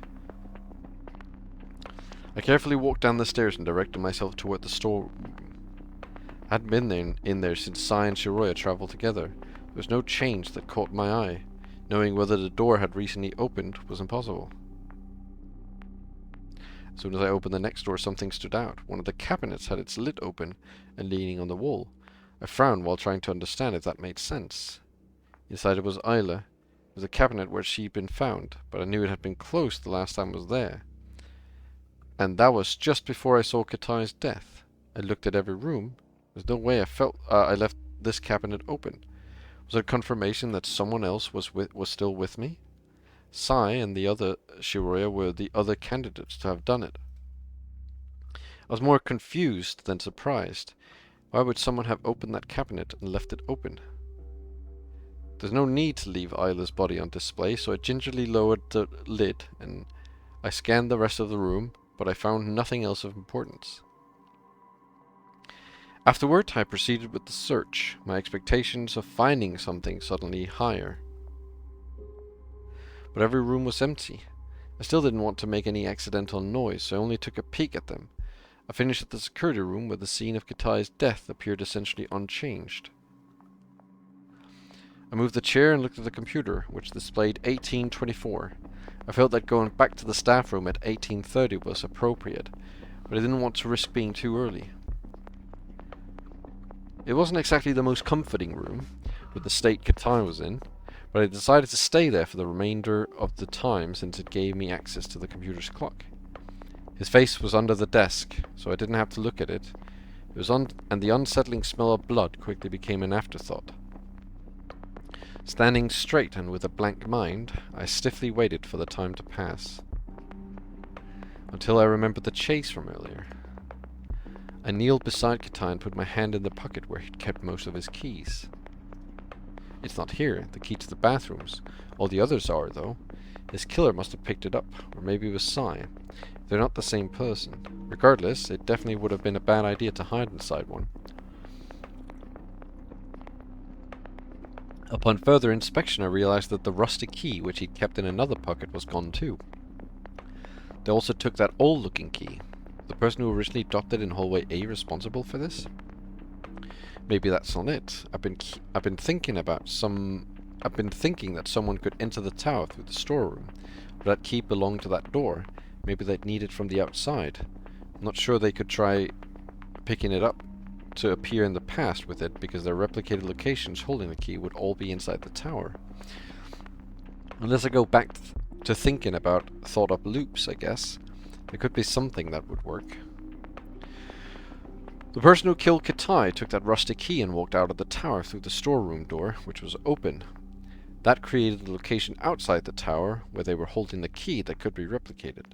Then they re-entered and used the Sekimeiya to go back in time. In the past, they appeared outside the tower, holding the key, so they were able to unlock the door and re-enter with something they'd obtained outside, like a knife. They left the door open, so that their past self could exit with the key and create the replicated location. An image. Let me add it. Allow me to inject this onto the screen. Some sort of bibbidi bop up here. Would that work? The key isn't here, so I can't even attempt it. But if the culprit's plan was to leave with the Sekimeiya, they would have been able to achieve it very easily by doing this. I stood back up, trying not to meet Katai's eyes. When I glanced around the room again, I became aware of an obvious detail. Hang on, this is strange. The computer screen is lit, meaning that someone used it in the past 15 minutes. It's exactly 1700 when we found Katai's body, so it has been far more than that. I suppose Sai did say he saw Katai here. Unless someone else was here semi-recently, he saw it after us. What I found most strange was that those three screens looked identical to how they had at 1700. 10:04. Cameras disabled and associated footage erased. That same message was on the side I dragged it to, and behind it was the screen security camera program. I grabbed the mouse and clicked on its accept button. The program used a pretty complicated interface, and I didn't know what many of the things meant. As I'd seen before, there was a list of the cameras on the left. When I looked at it again, I saw that one in particular was selected, named recam_12_01. I brought the cursor over it and tried to view it, but an error sound played accompanied with the same message. 10:04 cameras disabled and associated footage erased.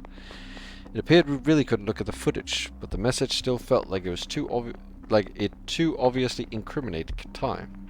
I let go of the mouse and stepped aside from the computer.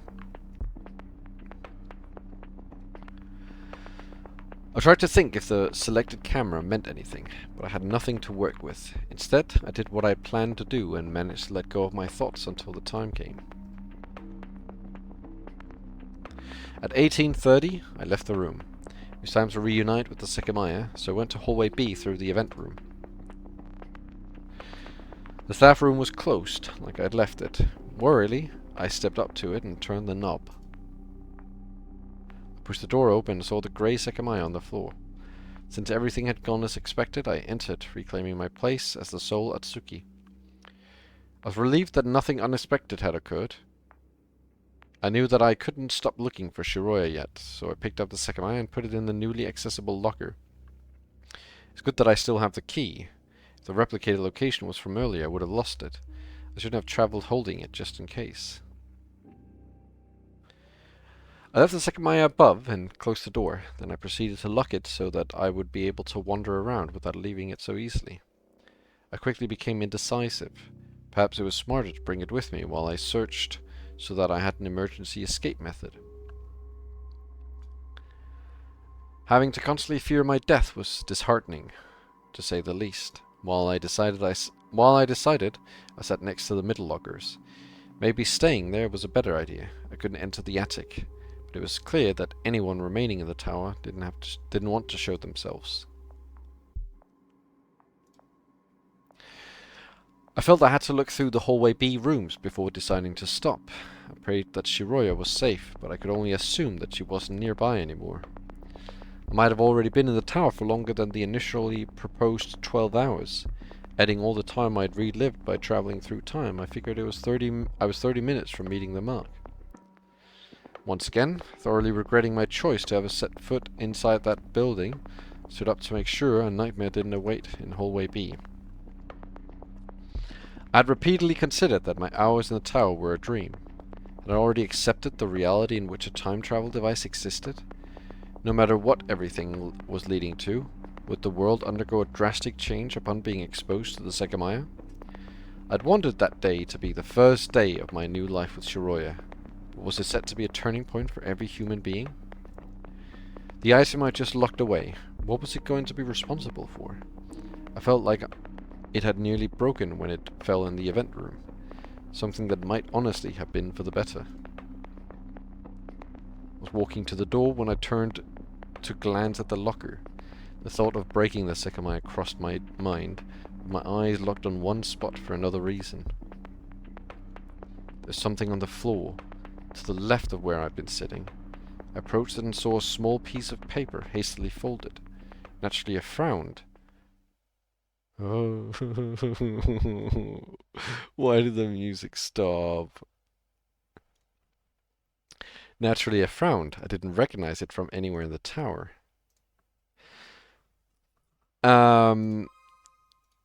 Paper.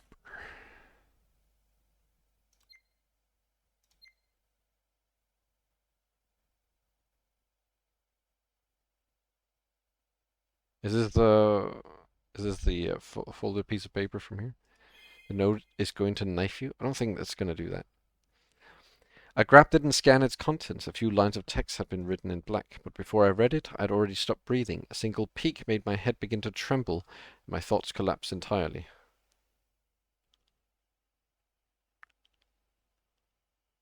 Why has it just gone to black? Hello? And that's it, guys. Oh, never mind. One day before the afternoon ended, you could see the figures of two young students on a bench, letting a cold breeze hit their faces while they looked at the park they'd grown to love. They'd been talking for a while, so they proceeded to quietly look at the younger kids run around, making good use of the last few minutes of sunlight. They were a boy and a girl who had known each other for many years. For that reason, the level of trust they'd built allowed them to feel a peaceful warmth just by being next to each other. Soon after the other kids left, they would do so as well. After walking down a few streets, one of the two would take a different turn to complete the day on their own. This isn't gonna have the fucking zero escape thing, is it? Where it's gonna be like, oh, yeah, a snail crossed the road, and all it took was a snail. Where is it? We have to listen to that now, don't we? Hold on.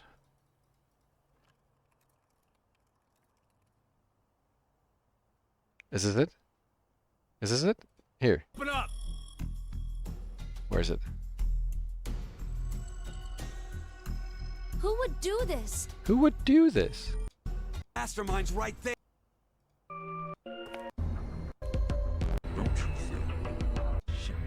Here. Don't you think there are moments when a single snail can make a world go extinct? There are moments when a single snail can make the world go What the hell are you extinct. going on about? There are moments when a single snail can make the world go extinct. That wasn't what I wanted, but that also works. 2 hours? I just wanted the fucking story where a woman runs in. Oh, zero time dilemma, zero escape, zero escape, zero time dilemma. No, it's not. It's not 999. It's zero time dilemma. Basically, the story is that it's so stupid. But basically, the story is that some woman is taking a jog, and then because there's a fork in the road, right? But because there's a snail on the right path, she decides to take the left path. And because she decides to take the left path, she's murdered. If she had taken the right path, she wouldn't have been murdered. That's the story he's telling. I'm just expecting this one to be like that as well. A snail.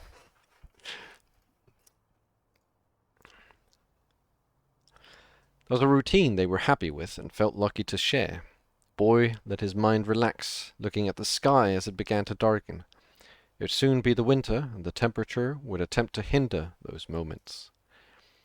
That was why he did as much as he could to enjoy the scenery he'd been granted, hoping the girl at his side was doing the same. Eventually, the silence was their cue to leave. The gazes met again, confirming that it was time. They stood up from the bench and realized that they were much colder than they thought. They were about to stretch their limbs when an overwhelming light took over their sight. They lost control of their bodies and felt as if they were about to faint. When they next opened their eyes, they were unable to recognize their surroundings.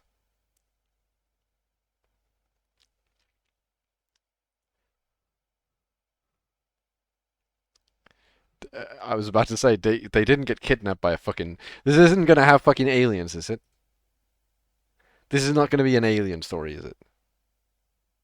Surely not. Right? They were together, and they started to throw out questions to each other. Despite what they had experienced, they felt well physically. The room where they found themselves in had a haunting feeling to it. It was dark, but spacious. Neither of them knew where they were, and they quickly saw that there wasn't a door in any of the walls. Their experience had felt so surreal that just by seeing that the other was still there, their hearts refrained from building up terror and panic.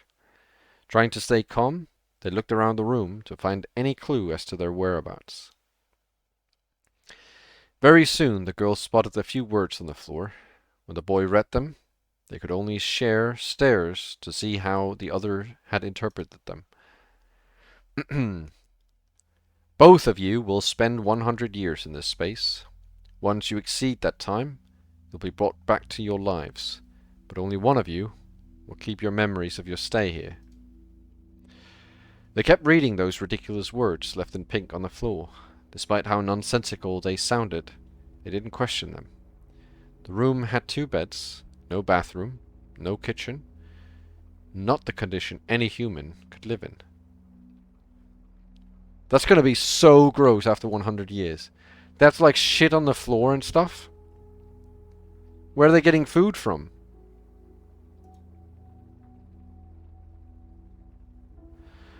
Close to the letters, they found another strange sentence. It said, "Once a day you can ask for an object to materialize. The previous one will disappear. This is only as entertainment, so that your minds don't break." Instead of laughing at it, the boy tried it out. The way he attempted it was by thinking about the object he wanted to create. Instantly, in mid-air, a red ball appeared. After gravity made it bounce on the floor a few times, he was left speechless by the result of his thought. When he explained what had happened to the girl, they understood their fate would play out as predicted. They had to spend 100 years in a bizarre world where their thought could materialize items, but they themselves were restricted by the 4 walls of the room. It's only once a day, right? Once a day. He just wasted his fucking thing by summoning a red ball. How is he gonna take a shit now? What about food? Is this a Mr. Beast video?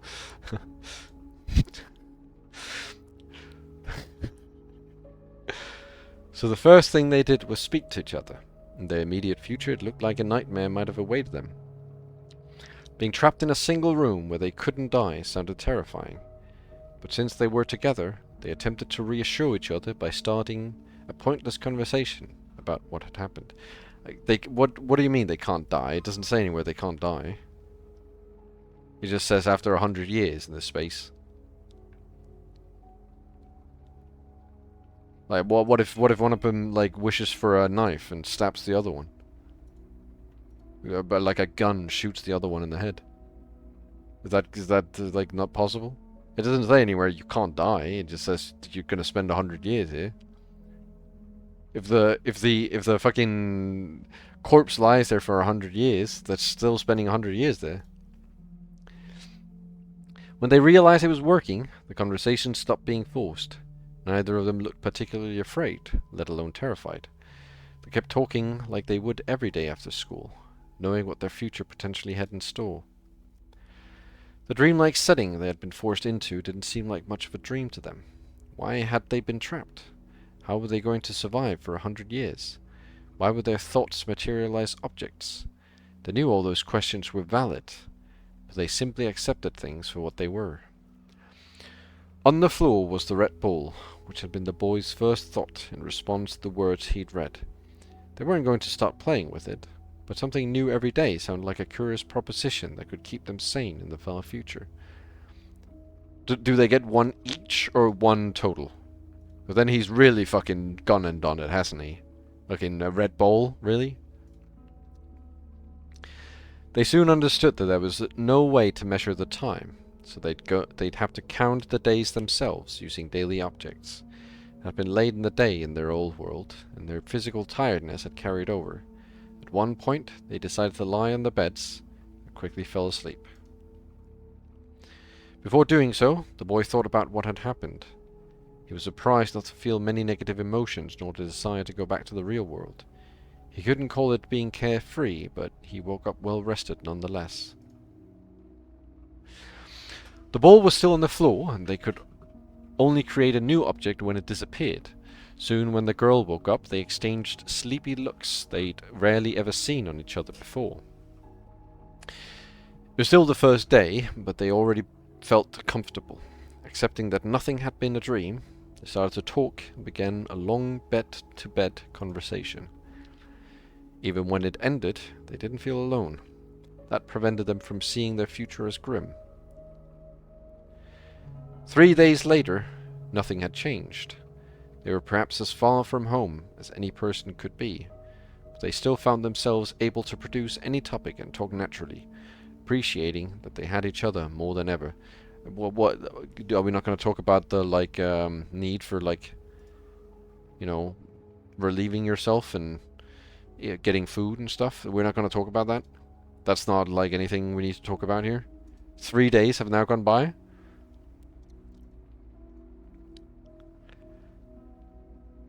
They'd agreed they would trade off on deciding on an object per day, but they quickly found they didn't have many good ideas.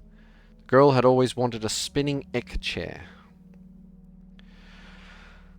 So she thought of one big one to put her whole body in. It turned out to be exactly as she'd wanted it, so she spent the full 24 hours inside with a joyful expression. The next day, the boy couldn't think of anything. He thought of trying to spawn food, curious to see what would happen, but after running down on some failed ideas, he decided to call for the same chair. It would soon be the girl's turn again. She was looking up at the red top of her chair, while the boy stared at the room's ceiling in the same way. Suddenly words vibrated through the air. I love you. This is actually hell. You could think of a PS5, but it had no games. You could think of the games, but the PS5 would disappear. A TV for the PS5? All impossible. Oh shit, that's true. You'd have to like, yeah, you'd have to think, you know, like those old games where it's like you have to like shoot like the water things, and it's like little circles, and you have to like shoot them up, and then they land on like these like plastic poles. You have to think about that. Hold on. Old water console toy. Yeah, water ring toss game. Water ring toss game. Yeah, these. You have to wish for a water ring toss game. That's the only thing you could play. That's fucked up. I mean, there's a lot of things you could wish for, right? No, because that you can only wish for one object. That's the whole point. You can only wish for one object. That would be multiple objects. It's like you can't wish for like a whole fucking... Then there's like so many things. You just wish for a room full of things to do. I don't think that's quite how that works. An arcade machine, but then it would have no games. Would it? Actually, I don't know. Would it?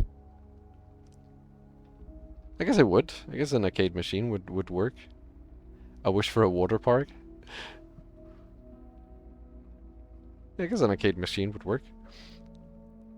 The girl peeked out from the chair in disbelief at what she'd heard. She saw the boy who had been her closest friend for many years nonchalantly lying on his back. But that was far from how he felt inside. He couldn't believe he'd said it. Just after those 3 days, her overwhelming presence had prevented him from holding back on what he'd wanted to say for years. He'd always wanted to tell her how much he enjoyed being with her and how thankful he was for it, but he never knew how to truly express his affection.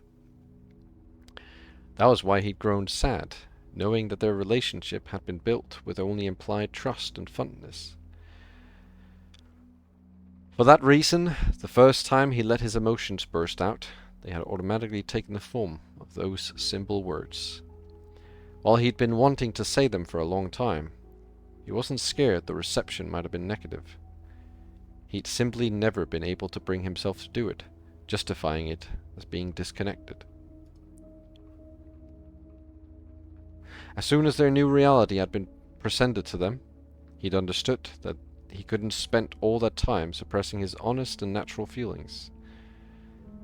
And after saying it, his heart was pounding, like it was trying to break out of his body.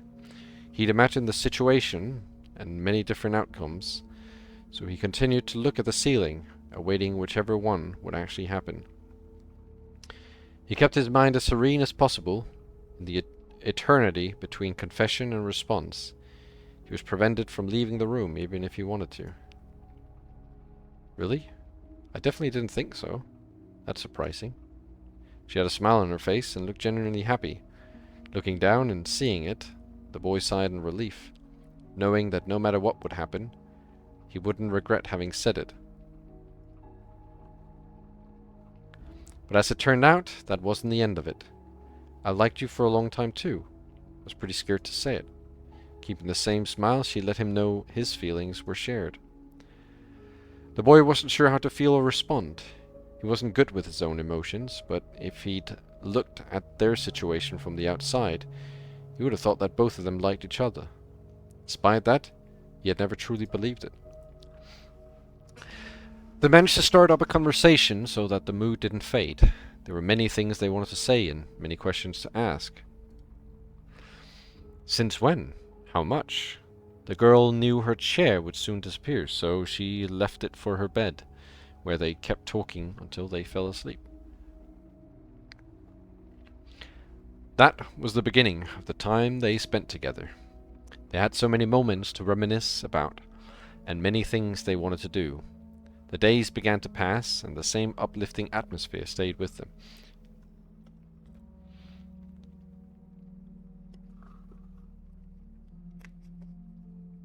I just want to note something before we continue.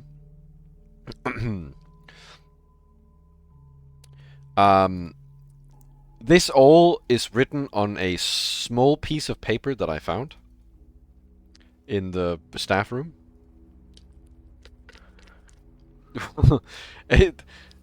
How did someone manage to write all that? And why did it shock Atsuki so much when he found it? But before I read it, I'd already stopped breathing. A single peak made my hand begin to tremble, and my thoughts collapsed entirely. Wait, hold on a minute. Oh, wait. A few lines of text had been written in black. What do you mean, a few lines of text?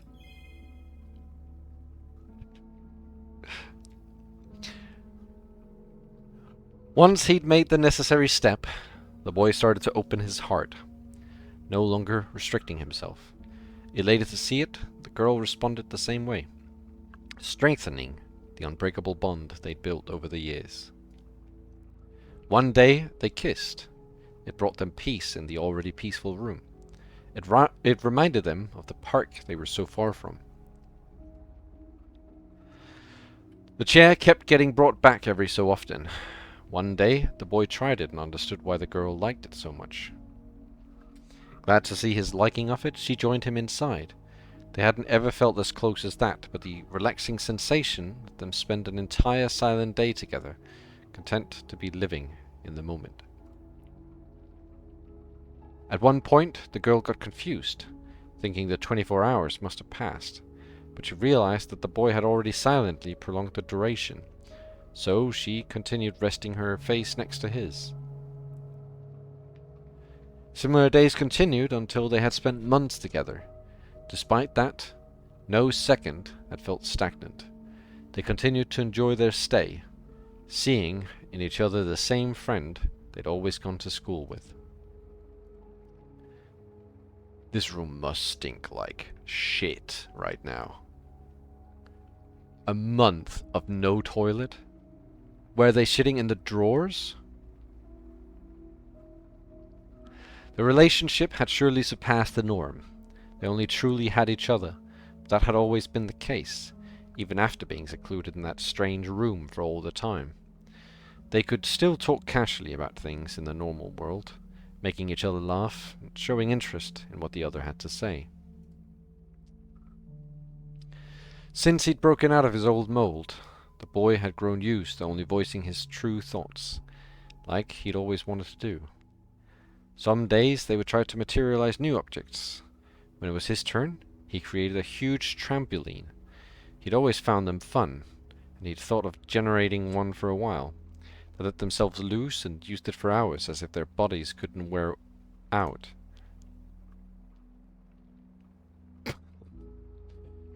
What? Why did they fade in, so zoomed in on the chair? At one point, they stopped creating new objects, knowing they could just be in the egg chair. They were happy to live like that, but they knew there was a detail they'd barely talked about. Permanently marked on the floor, next to where they were resting, were always the same words.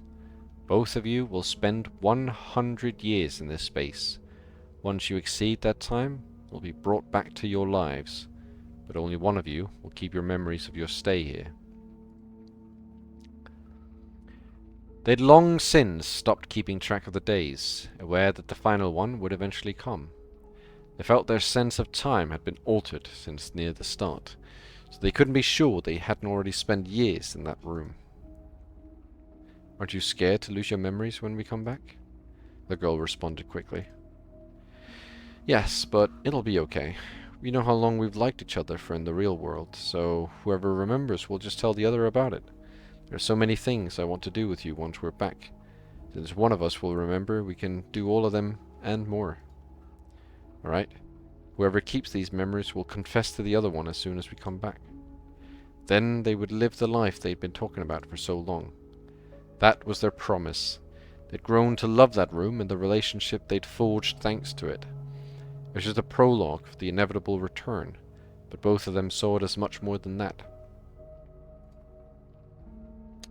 And once again, time went on. They didn't get tired of talking, of thinking, of caressing, and of living. They spent every second as if no time was passing. But eventually, almost 100 years had. They hadn't aged and their physical condition hadn't deteriorated. Like they'd already done numerous times, they'd decided to bring a pool filled with water to the room, knowing how refreshing it was. Well, I guess at least they shower, in some description.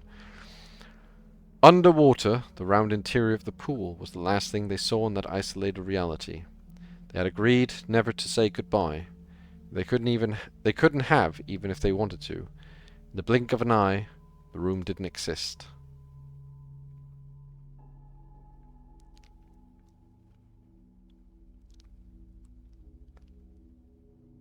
Okay. Very well.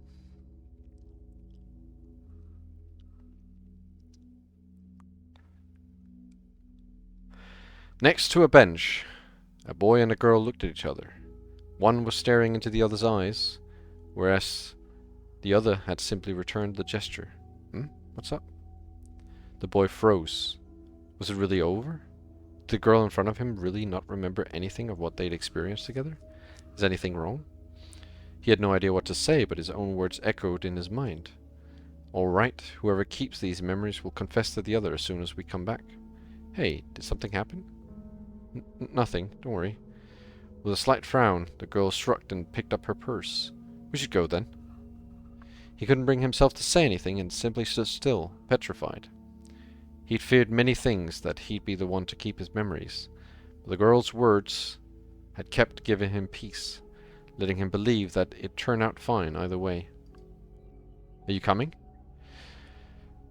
Still trying to find a place to fix his gaze on, the boy began to step forward. Something was preventing him from looking at her face. Whoever keeps these memories will confess to the other as soon as we come back. What? No, he couldn't do that. He had spent 100 years loving someone, but that wasn't the girl in front of him. He had come back and the girl he'd loved had died. She only remained in his memories. He had spent 100 years finally letting himself be who he was, without judgment, without even thinking about it. However, in an instant, that had been reversed. He had never opened himself emotionally. To the eyes of the girl in front of him, he was the same reserved person he'd always been. She approached him with a worried face. Are you okay? He wasn't confused about what had happened. He understood it perfectly well. The only thing he felt was emptiness. After nodding, he continued walking. He hadn't seen those streets for so long, but he still remembered every detail about them. They began to walk through the quietness of the night, hearing their footsteps on the asphalt. Next to the boy was his first friend, who he'd loved more than he'd ever thought he could. He knew his feelings were mutual, but how did that help? He'd always imagined that. The inevitable sadness started to build up within him. He remembered how much of himself the girl had grown to know during those years. All the conversations they'd made, and every time they'd materialized something.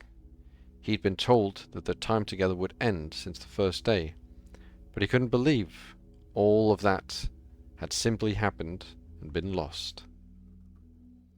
And there was nothing he could do. He couldn't confess his love again, and the first time, he doubted it. The two same barriers had come back, himself and uncertainty. Not a second of those 100 years had mattered. No, of course that was wrong. He'd have to cherish and remember the times he'd spent in that intimate room, because in the real world, they would never happen. The turn where they always saw each other off came. Are you sure you're okay? Don't worry, I am. Looking a little sad, the girl smiled and waved. Then, as they always did, both of them took different paths, and yet again, only one of them found it significant.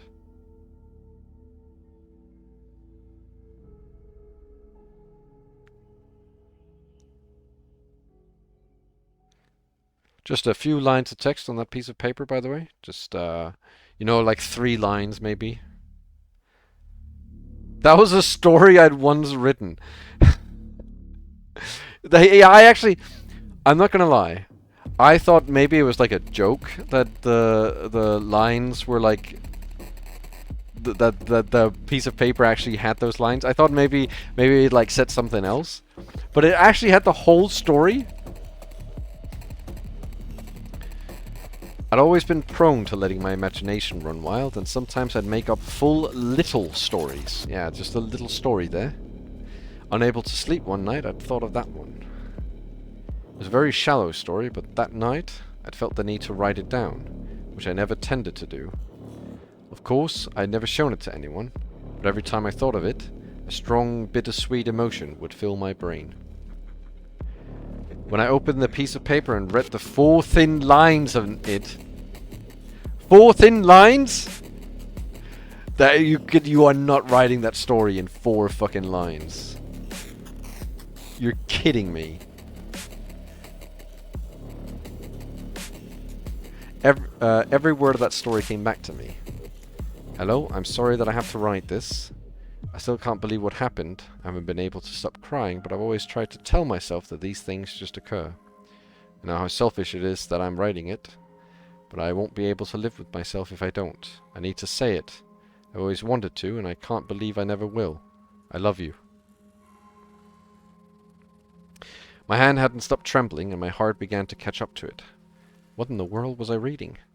I jumped back to the story I'd written a couple of years prior for a very simple reason. The handwriting on the note was my own. But it couldn't be. I'd never written that, and I never would. However, I knew very well the single thing that could have ever made that note a reality. A voice played in my mind. Shiroya's fate is death.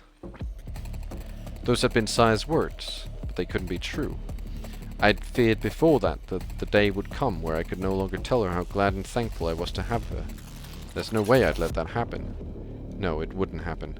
That note had my handwriting, but it didn't mean anything. I would never write it. Even if the worst happened at a later point, I wouldn't. But it existed. I had it in my hands. Where had it even come from? I hadn't seen it on the floor, so had it come from my pocket and fallen while I'd been sitting? Or had someone left it there knowing I'd come back?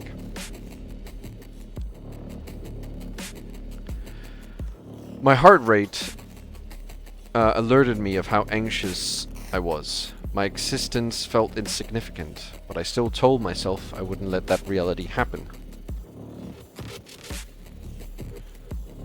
Did I just...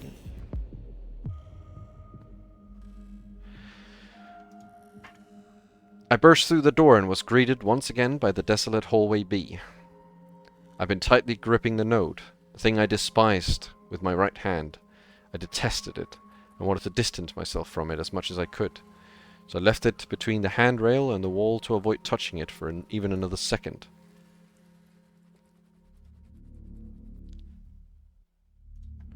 Shiroya, hey, where are you? I need to see her and know that my fears wouldn't turn out true. We just lost Mia, but I knew that I wouldn't ever be myself again if something happened to Shiroya. Shiroya, can you hear me? Open the room. I opened the room in front of me and left it as soon as I saw it was empty. I kept crying out, impulsively exhausting myself as much as I could. You're okay, right? If you can hear me, please come out. Say something. Soon as my voice started to crack, I realized how close I was to the reality in which my oldest friend had died. Sai had spoken it like it was absolute, and I'd found a note I wish I'd never read. I kept telling myself that there was another meaning, but my shouts devolved into hopeless crying until I fell to my knees in the middle of the hallway.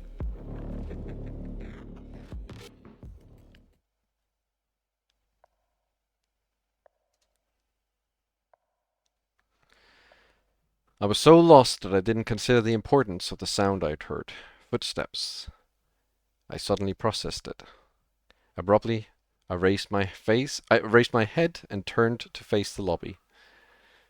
And guys, this is actually where we'll end for today. I am so sorry. This is where we end. That was quite a story, that one. Those few lines. No, not fuck me. I'm curious about something. So,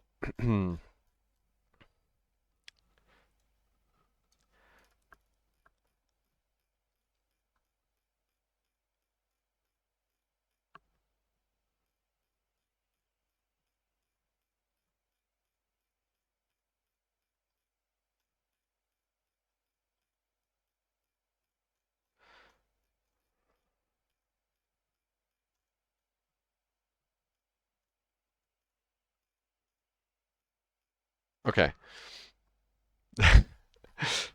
No, that's not what happened. Okay, that is what happened. But uh I was just checking because I was looking for where the numbers are like gapping like this. Um and it's only by the two choices. I was wondering if there were some of the older ones where there was like a gap as well. But it's only by the two choices where there's a gap. Um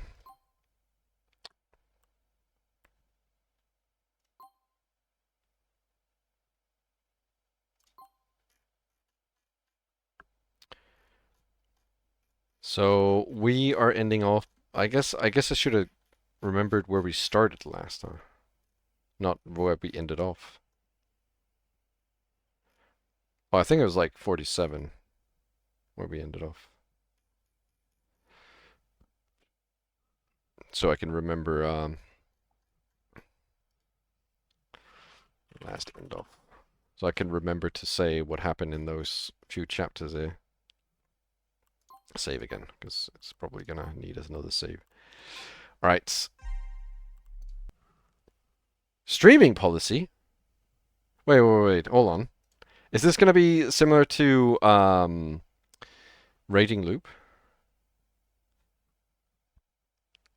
I'm curious.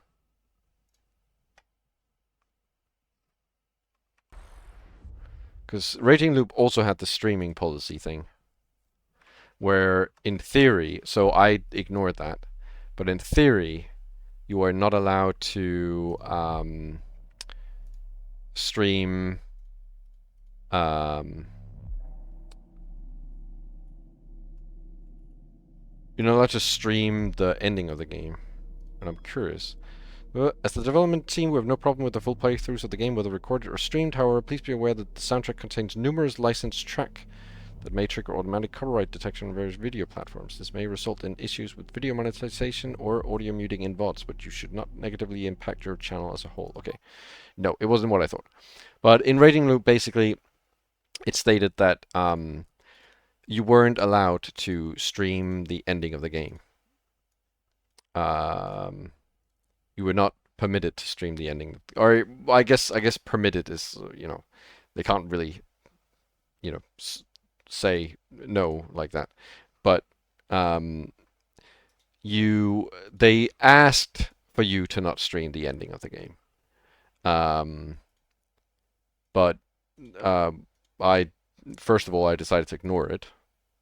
For starters, I decided to ignore it. I streamed the whole game, and it's on. I uploaded it to YouTube as well. But also, there was a guy. So every time, I feel like it's happened 2 times now. But every time I stream like a visual novel, I get like a guy coming in who's like played through the game and who loves that game so much, and they like hang in my chat and talk about the game a lot. And that guy also just told me just ignore that warning. And he really wanted me to finish the game, like 100% or whatever. Because I didn't finish the game 100%.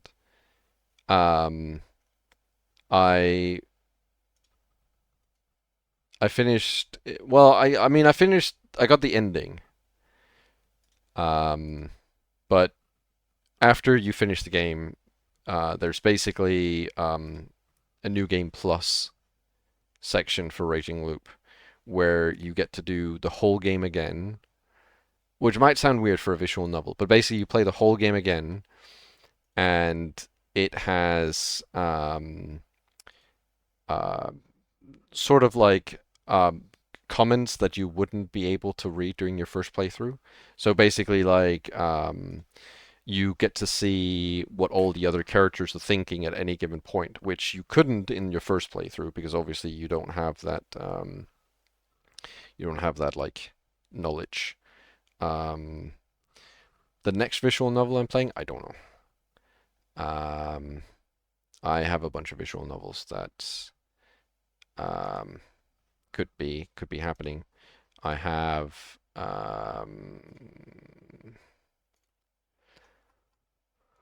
I think it's going to be, what's it called? Yokai Landlord, maybe? Maybe not, I don't know. Have you ever read? Probably not. I'll check. No, this doesn't ring a bell at all. It's not familiar at all. Not familiar with it. I'm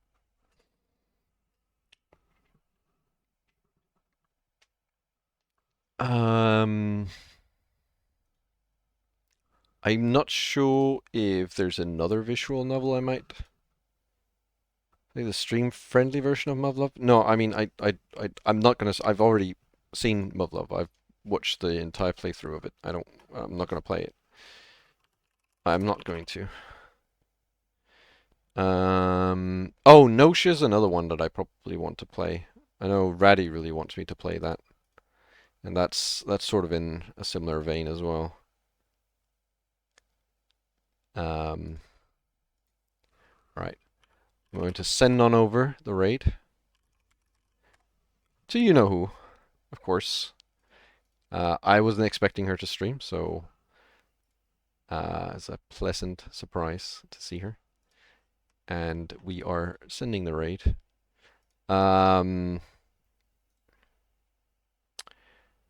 I'll probably stream again soon. Like I said, I still have like 2 weeks of holiday left. This is my second week going into now, so I still have 2 weeks. So still plenty of time to play. So there'll be more streams, hopefully, probably, and more of this game. We are gonna beat it on stream. I am gonna fully beat it on stream, hopefully. Unless, you know, I can't. If suddenly I fucking wake up tomorrow and my PC disappears or something like that, then I obviously can't beat it. But I expect to be beating it on stream. I expect to be beating it really hard on stream. I will beat. Okay. The raid is about to leave now, so thank you guys for joining. Thank you guys for hanging out. Thank you guys for chatting. Thank you guys for spending time here. Thank you guys for watching. And I hope Ember's stream will be, well, it is going to be more fun than this. Why so serious? Bye-bye, guys.